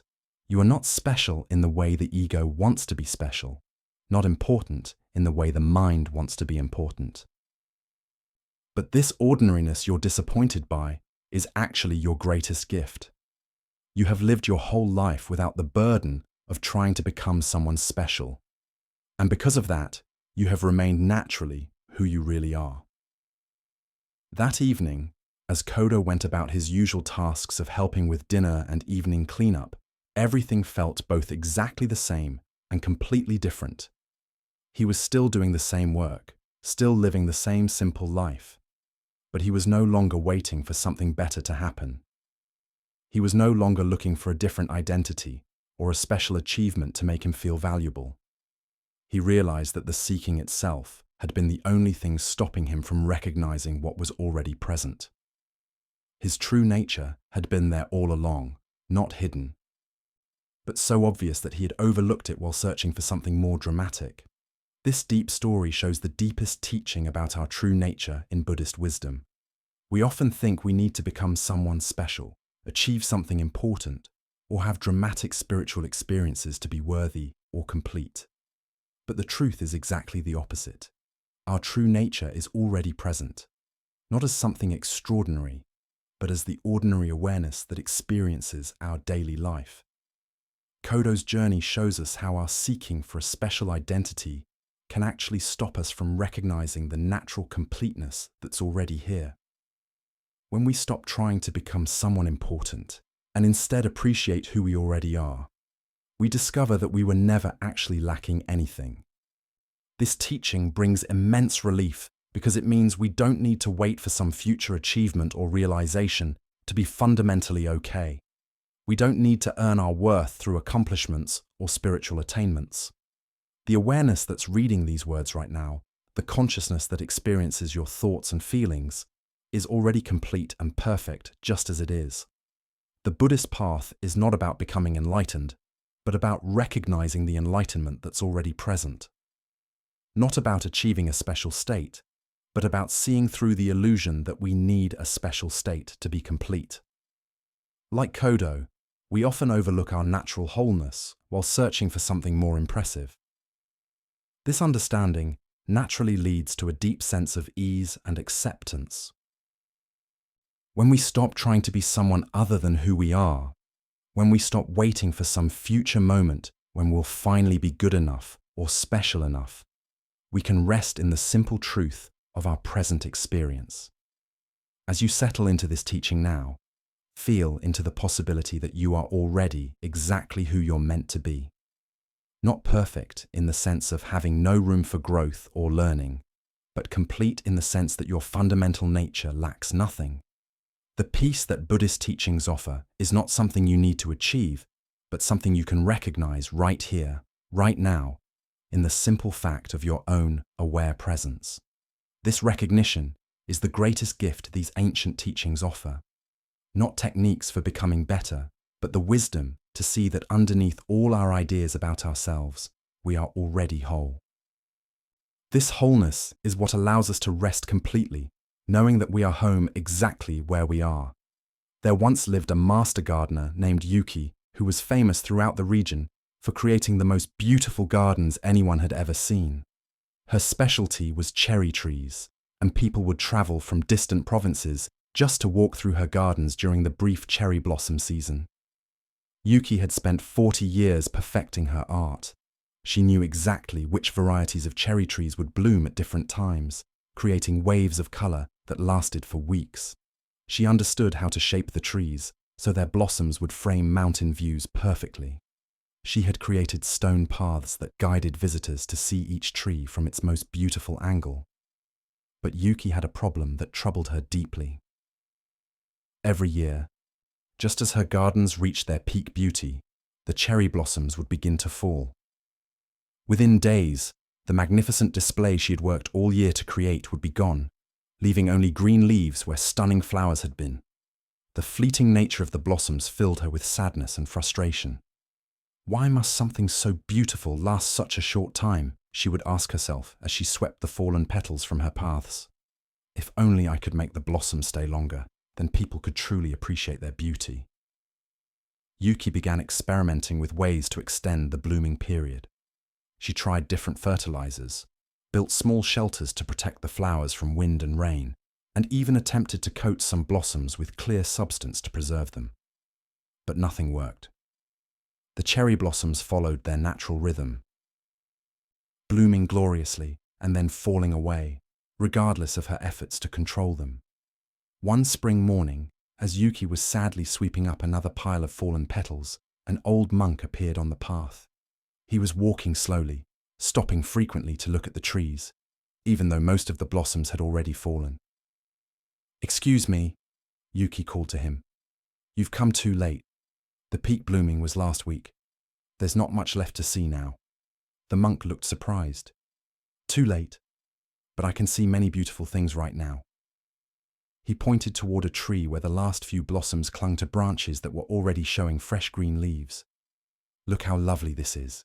The old blossoms saying goodbye while new life begins." Yuki looked where he was pointing, but saw only the remnants of what had been much more beautiful days earlier. "But you should have seen it last week when all the trees were in full bloom. That was when it was truly magnificent." The old monk smiled and sat down on a stone bench beneath the nearly bare tree. "Tell me about that day." Yuki's eyes lit up as she described the peak bloom. Every tree was covered in perfect pink and white flowers. The air was filled with their delicate fragrance. Visitors walked the paths in wonder, some of them with tears in their eyes from the beauty. It was like paradise itself. "It sounds wonderful," the monk said. "And how did you feel during that perfect day?" Yuki paused, remembering. "I felt anxious, actually. Even while people were praising the beauty, I was worried about how long it would last. I kept looking for signs that the petals were beginning to fall. I couldn't fully enjoy the moment because I was already dreading its end." The monk nodded thoughtfully. "And how do you feel now, a week later?" "Sad, empty, like the whole year of work was wasted because the beauty was so brief." The old monk was quiet for a long moment, watching a few remaining petals drift slowly to the ground. Then he asked, "What if the shortness of the blooming is not the enemy of beauty but the source of it?" Yuki looked confused. "What do you mean?" "Tell me," the monk said. "Would people travel from distant provinces to see cherry blossoms if they bloomed all year long? Would visitors walk your paths with tears in their eyes if the flowers lasted for months? Would you treasure the sight of full bloom if it was always available?" Yuki had never considered this perspective. "I suppose not. If cherry blossoms bloomed constantly, they would become ordinary." "Exactly," the monk smiled. "The very thing that causes you sadness, the brief nature of the blossoms, is what makes them so precious. Their beauty is inseparable from their impermanence. When people see cherry blossoms, they are not just seeing pretty flowers. They are seeing the poignant truth that all beautiful things pass away, and this knowledge makes the beauty even more meaningful." He pointed toward the nearly bare tree above them. "This tree will give you a new gift now. In a few weeks, it will offer fresh green shade for summer visitors. In autumn, it will display brilliant colored leaves. In winter, it will show you the elegant structure of its bare branches. Each season has its own beauty, but only because each season lets go when its time is finished." As they sat together, Yuki began to see her garden with different eyes. The fallen petals on the path were not just debris to be cleaned up, but evidence of beauty that had been fully expressed and completed. The green leaves beginning to emerge were not inferior replacements for flowers, but the next chapter in the tree's ongoing story. I have been fighting against the very thing that makes my garden special, she realized. I wanted to stop time at the moment of peak beauty, but that would destroy what makes the beauty powerful. The monk stood up to continue his walk. The cherry blossoms have been teaching the deepest truth about life for centuries. They show us that because things pass away, each moment is irreplaceable. Because beauty is temporary, it deserves our complete attention and appreciation. When we truly understand impermanence, we don't love things less. We love them more fully. From that day forward, Yuki's relationship with her garden completely changed. She still worked carefully to create the best conditions for blooming, but she no longer fought against the natural cycle of flowering and fading. During peak bloom, instead of worrying about when it would end, she would sit quietly among the trees and drink in their beauty completely. When the petals began to fall, instead of feeling sad, she would appreciate the graceful way the blossoms completed their brief dance and made space for what came next. Visitors noticed the change in Yuki. She seemed more present and peaceful, more able to share in their wonder rather than being distracted by her own concerns. The garden itself seemed more beautiful somehow, not because the flowers lasted longer, but because the gardener had learned to love them exactly as they were, temporary and perfect. This story reveals one of Buddhism's most deep teachings about the nature of impermanence. We often think that if we could make beautiful moments last forever, we would be happier. But the truth is exactly opposite. The temporary nature of experiences is what gives them their preciousness and power to move us. When we truly understand impermanence, we stop wasting time trying to grasp and hold on to fleeting moments, and instead learn to be fully present for them while they're here. Like Yuki discovering that her worry about losing the blossoms was stopping her from enjoying them, we often miss the beauty of the present moment because we're worried about its ending. This teaching changes how we relate to everything we love.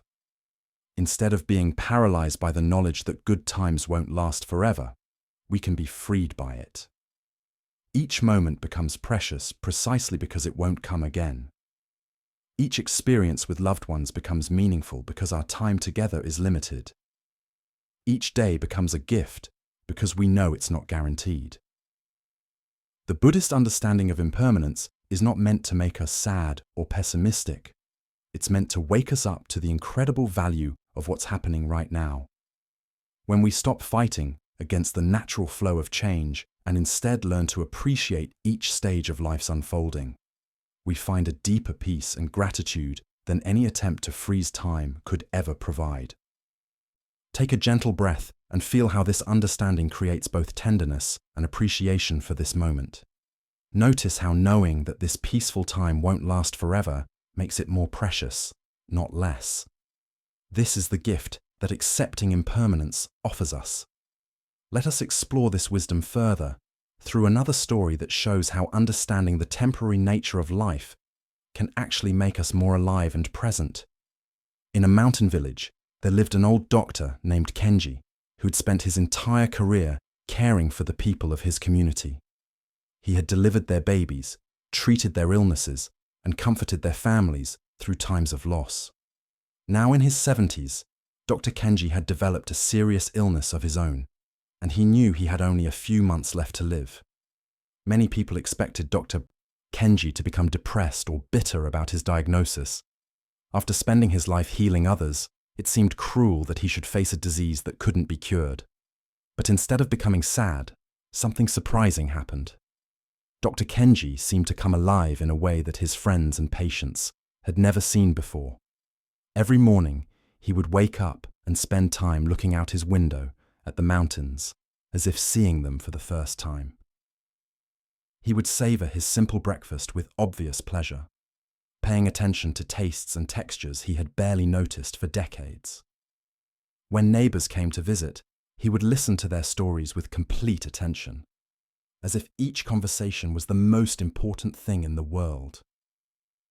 Dr. Kenji also began doing things he had always said he didn't have time for.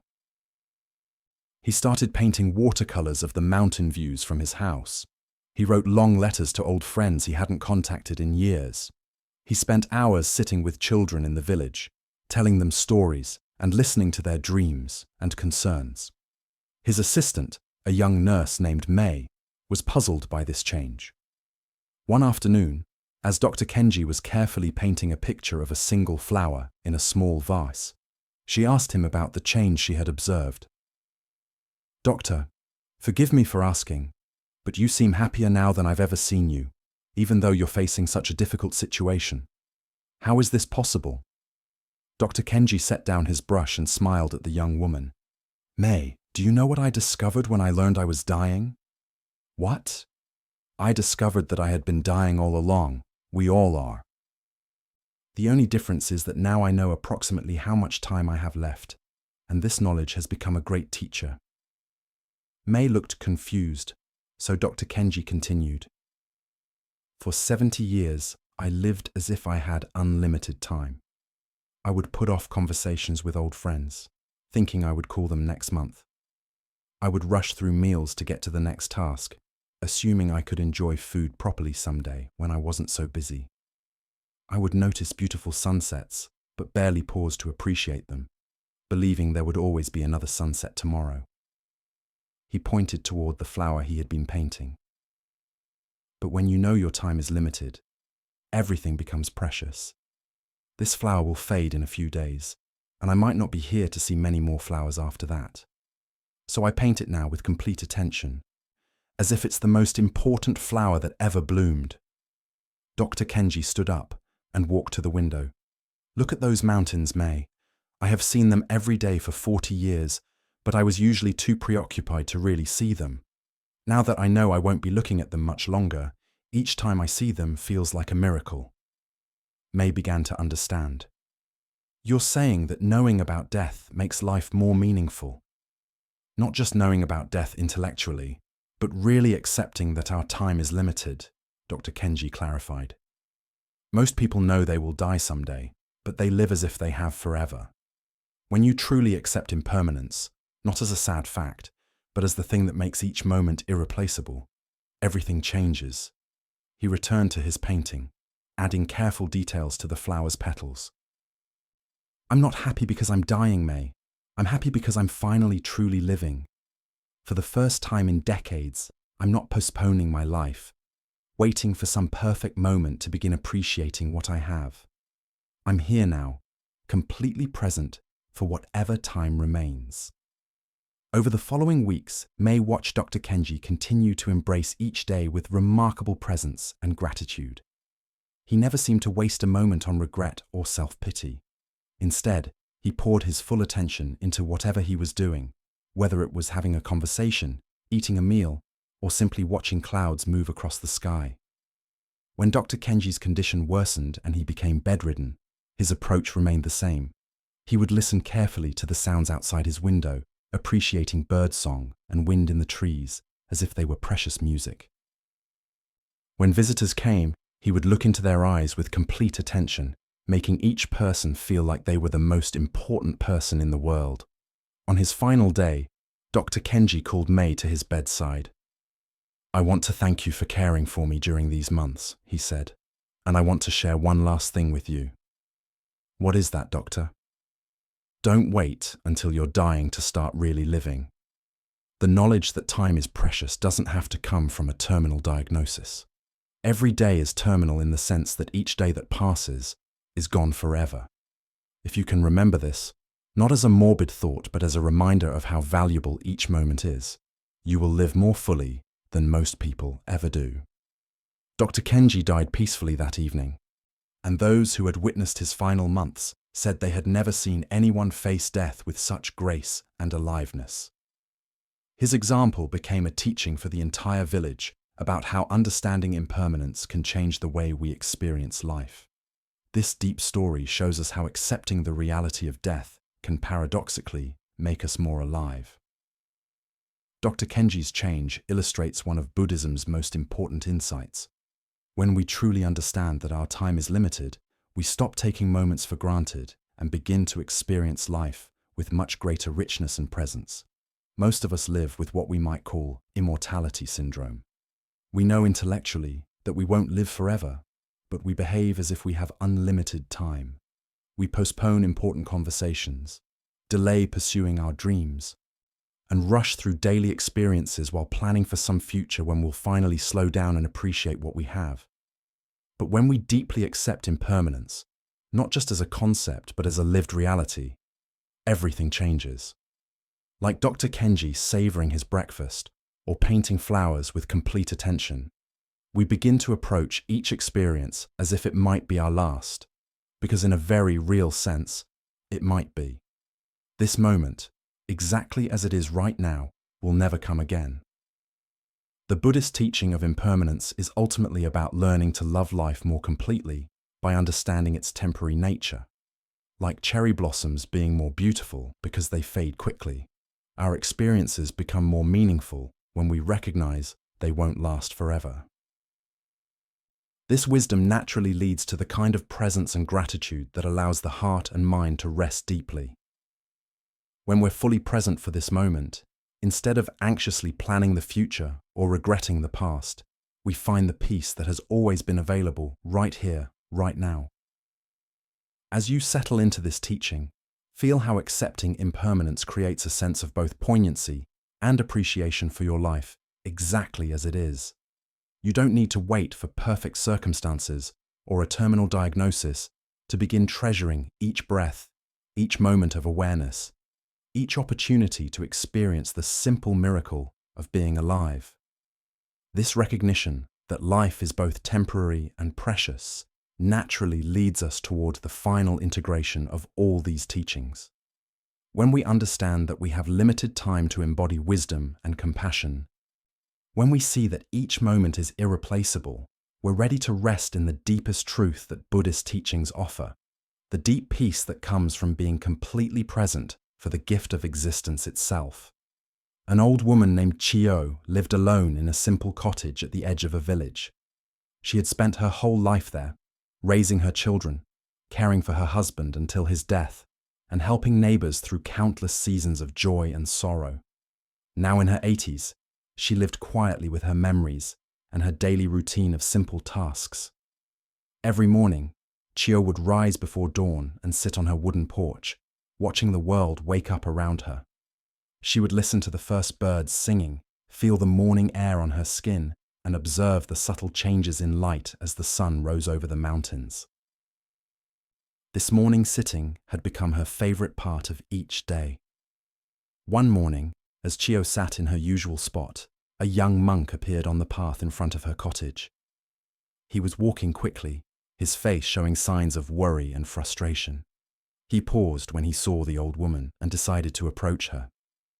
"Honored grandmother," he said, bowing respectfully, "I am traveling to study with different masters, hoping to understand the deepest teachings of Buddhism.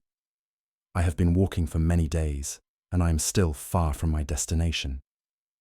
Can you tell me if there are any enlightened teachers in this area?" Chio looked at the earnest young man with gentle eyes. "What kind of teacher are you seeking?" she asked. "I want to find someone who has realized the ultimate truth," the monk replied. "Someone who can show me how to achieve liberation from suffering. I have studied many texts and practiced various techniques, but I still feel far from enlightenment. Surely there must be a master somewhere who can give me the final teaching I need." The old woman was quiet for a moment. Then she smiled softly. "Would you like to sit with me for a while? The morning is so beautiful, and you look tired from your journey." The monk was impatient to continue his travels, but something in the woman's peaceful presence made him pause. He sat down on the porch steps beside her. "Tell me," Chio said gently, "what do you hope to find when you meet this enlightened teacher?" "I want to understand the nature of reality," the monk answered quickly. "I want to know how to be free from attachment and suffering. I want to experience the peace that comes from true awakening." Chio nodded thoughtfully. "And how will you know when you have found these things?" The question surprised the monk. "Well, I suppose I will feel different more peaceful, more wise. I will know that I understand the deepest truths. I see, the old woman said. She pointed toward the garden in front of her cottage where vegetables were growing in neat rows. I planted those vegetables in spring, tended them through summer, and now in autumn I harvest what I need each day. When I eat the vegetables, am I experiencing the nature of reality? The monk looked confused. I suppose in a way, but that's just ordinary life. I'm seeking something much deeper than daily activities. Chio smiled and pointed to a small bird that had landed near their feet. This little bird doesn't seem to be suffering from attachment. It takes what it needs and moves on. It doesn't appear to be seeking enlightenment, yet it seems quite free. What do you think it knows that you don't know? The monk watched the bird as it pecked at seeds on the ground, then flew away without hesitation.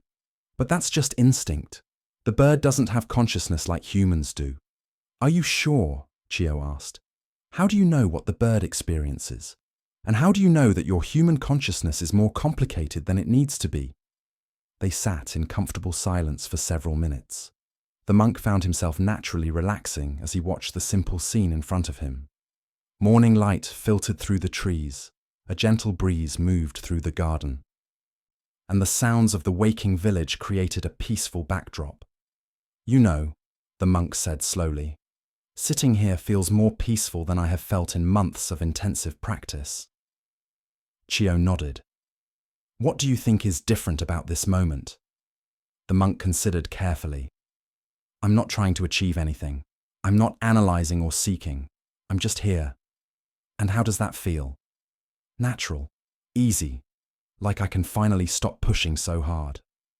The old woman stood up slowly and began preparing to tend her garden. I have been sitting on this porch every morning for 40 years, she said. I have watched thousands of sunrises, felt thousands of morning breezes, listened to thousands of bird songs. Each morning is the same, and each morning is completely new.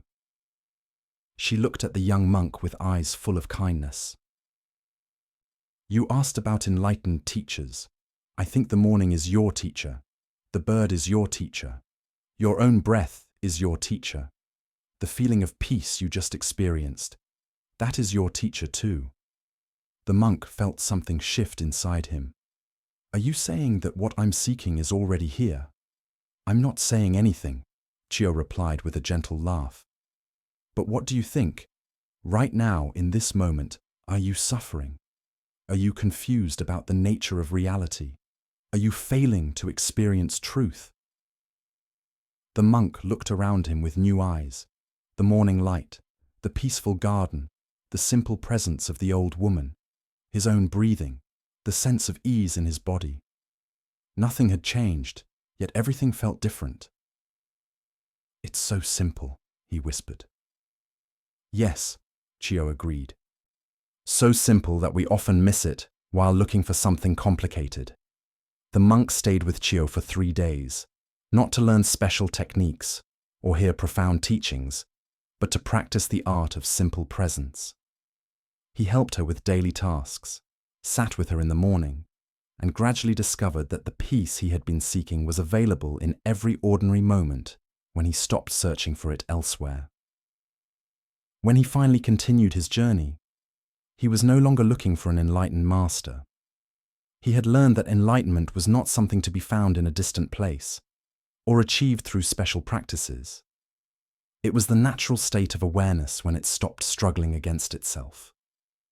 Years later, the monk would often tell his own students, "The greatest teacher I ever met was an old woman who taught me nothing and gave me everything." This story weaves together all the teachings we have explored on this gentle journey. The young monk's searching represents our own restless seeking for something better, somewhere else, in some future moment. But Chio's simple presence points toward the truth that runs through all Buddhist wisdom. What we seek is already here, already available, already perfect just as it is. We have traveled together through teachings about acceptance and letting go, compassion and mindfulness, wisdom and non-attachment. We have discovered that our true nature is not hidden but obvious, not complicated, but simple, not distant, but present in every breath. Each story has pointed toward the same essential truth. Peace is not something we create, but something we uncover by stopping our struggle against what is. Like the monk sitting on Chio's porch, we find the deepest rest when we stop trying so hard to find it. We discover the most profound teachings when we become present to the simple reality of this moment. The bird that lands at our feet, the breath that moves through our body, the awareness that experiences these words right now. These are our greatest teachers. Take a long, slow breath and feel how this understanding settles into your body like warm water. You have been seeking peace and wisdom, and they have been here all along, not as future achievements, but as the natural state of awareness when it relaxes its grip on wanting things to be different. Let us rest in this recognition through one final story that brings us home to the sanctuary of our own peaceful nature. Master Ren had spent 50 years teaching students about Buddhist practice and philosophy. His temple was famous throughout the region, and people would travel great distances to hear his lectures and receive his guidance. He was known for his vast knowledge and his ability to answer even the most complex questions about spiritual matters. But as Master Ren grew older, something began to change in his teaching style. Instead of giving long, elaborate explanations, he started responding to students' questions with simpler and simpler answers. Instead of assigning complex practices, he began suggesting that students simply sit quietly and breathe. Some of his students were confused by this change. They had come expecting profound teachings and sophisticated practices, but their master seemed to be offering them nothing but basic instructions they had learned years earlier. One evening, a senior student approached Master Ren with concern. "Master, your recent teaching seems so different from what you taught us before. Are you feeling well? Have you forgotten the deeper aspects of the Dharma?" Master Ren smiled and invited his student to sit with him on the temple porch where they could watch the evening stars appear in the darkening sky. "Tell me," the master said, "when you first came to study here 10 years ago, what were you seeking?" "I was seeking enlightenment, liberation from suffering, understanding of ultimate reality," the student replied. "And have you found these things?" The student hesitated. "I have learned much, and my practice has deepened, but I still feel like there is something more I need to understand or achieve." Master Ren pointed to a bright star that had just become visible in the twilight. "Do you see that star?" "Yes, Master." "What is it doing?" The student looked confused. It's just shining." "Is it trying to shine? Is it working hard to be bright? Is it seeking to become a better star?" "No, it's just naturally shining." "And yet," Master Ren said softly, "its light has traveled across vast distances to reach your eyes. Without any effort or seeking, it illuminates the darkness for anyone who looks up." They sat in peaceful silence, watching as more stars appeared in the clear night sky. "When I was a young teacher," Master Ren continued, "I thought my job was to give students complicated practices and profound insights. I believed that enlightenment was something difficult that required years of special effort. But as I have grown older, I have discovered something different." He pointed toward the field of stars above them. "Look at this perfect teaching that appears every clear night. The stars don't struggle to shine. The sky doesn't effort to be spacious, and the night doesn't try to be peaceful. Yet here is the most perfect demonstration of Buddha nature anyone could ask for." The student looked up at the stars with new understanding. "You're saying that our true nature is like the stars, naturally luminous without effort?" "I'm not saying anything," Master Ren replied with a gentle laugh. "But what do you experience when you stop trying to figure everything out and simply rest in awareness like the space that holds all these stars?" As they continued sitting together in the quiet night, the student gradually felt his mind settling into a natural stillness. The questions and seeking that usually filled his thoughts seemed to dissolve into the peaceful vastness of the evening. He wasn't trying to meditate or achieve any particular state. He was simply present, like the stars simply shining. "Master," he said quietly, "I think I understand why your teaching has become so simple." Why is that? Because what we're looking for is already so simple that complex teachings only cover it up. Master Ren nodded. "After 50 years of teaching, I have learned that the most profound truth is the most obvious one. Students come seeking complicated wisdom, but what they really need is to remember how to rest in their own natural awareness." He stood up slowly and prepared to go inside for the evening. The stars have been giving the same teaching every night for millions of years. They shine simply because that's their nature, not because they're trying to achieve anything. When we discover that we too can simply be what we are without struggling to become something else, we find the peace that has always been available. That night, the student slept more deeply than he had in years. Not because he had learned something new, but because he had finally relaxed into something old and natural and always present. He had discovered that the peace he had been seeking was the peace of awareness itself, not as an achievement, but as his fundamental nature. This final story brings us full circle to where we began, but now with the understanding that comes from having traveled the path. We started our journey together, looking for change and peace, and we have found them not as distant goals, but as the ground we have been standing on all along. Feel your body settling deeper now, supported by the surface beneath you. Feel your breathing naturally slowing as your nervous system recognizes the safety of this moment. Feel your mind naturally quieting as it discovers it no longer needs to search for something better somewhere else. You have received the teachings that have guided countless beings toward freedom for over 2,000 years.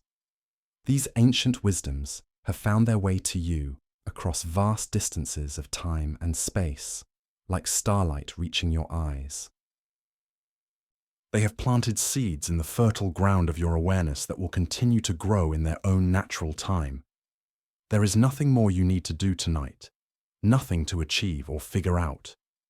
The path you have walked with these teachings continues, not through effort, but through the simple remembering of what you have always been. Like water finding its natural level, like stars naturally shining, your peace will emerge not through forcing, but through allowing. Our gentle journey through these timeless teachings now draws to a close. We have walked together through stories of acceptance and letting go, compassion and mindfulness, wisdom and freedom. We have discovered that the peace we seek is not somewhere distant, but here in this very moment, not something to achieve, but something to recognize. The ancient masters who first shared these truths rest with you now in the quiet space of awareness. You carry within you the same Buddha nature that awakened in them centuries ago. These teachings will continue their quiet work as you sleep, settling into the deeper layers of your being, like seeds planted in fertile ground. There is nothing more you need to do tonight. Let your body sink completely into rest, knowing that wisdom works best in stillness. Let your breathing slow and deepen naturally as your mind releases the day's concerns. The peace you have touched through these stories is always available, always waiting for your return. Thank you for walking this path. May you rest deeply in the sanctuary of your own peaceful nature. May you wake tomorrow with a gentle remembering of the profound simplicity that lives at your center. Peace comes from within, do not seek it without. Tonight you have turned inward and found that this ancient truth still holds. The peace you have touched is not dependent on perfect circumstances or the absence of problems. It is the natural state of awareness when it stops fighting against what is. The great Zen masters knew that enlightenment is not something far away that requires years of special effort. It is the simple recognition of what has always been present. Like the moon reflected in still water, your Buddha nature has been shining quietly all along, waiting only for the waves of mental activity to settle. In this stillness, you remember what the ancients called your original face, the pure awareness that existed before you learned to think you were separate from the whole. The middle way that Buddha walked between extremes of luxury and hardship lives in your breath right now, neither forcing nor resisting, simply allowing. The compassion that flows from understanding our shared suffering opens in your heart as you rest. The wisdom of impermanence that teaches us to hold all things lightly settles into your bones. You are not just learning about these teachings, you are becoming them. Rest now in the great silence that holds all sounds, the vast space that embraces all experience. The ancestors smile as another being remembers the way home. It has been a wonderful journey with you here tonight. Sleep well, and thank you for joining us.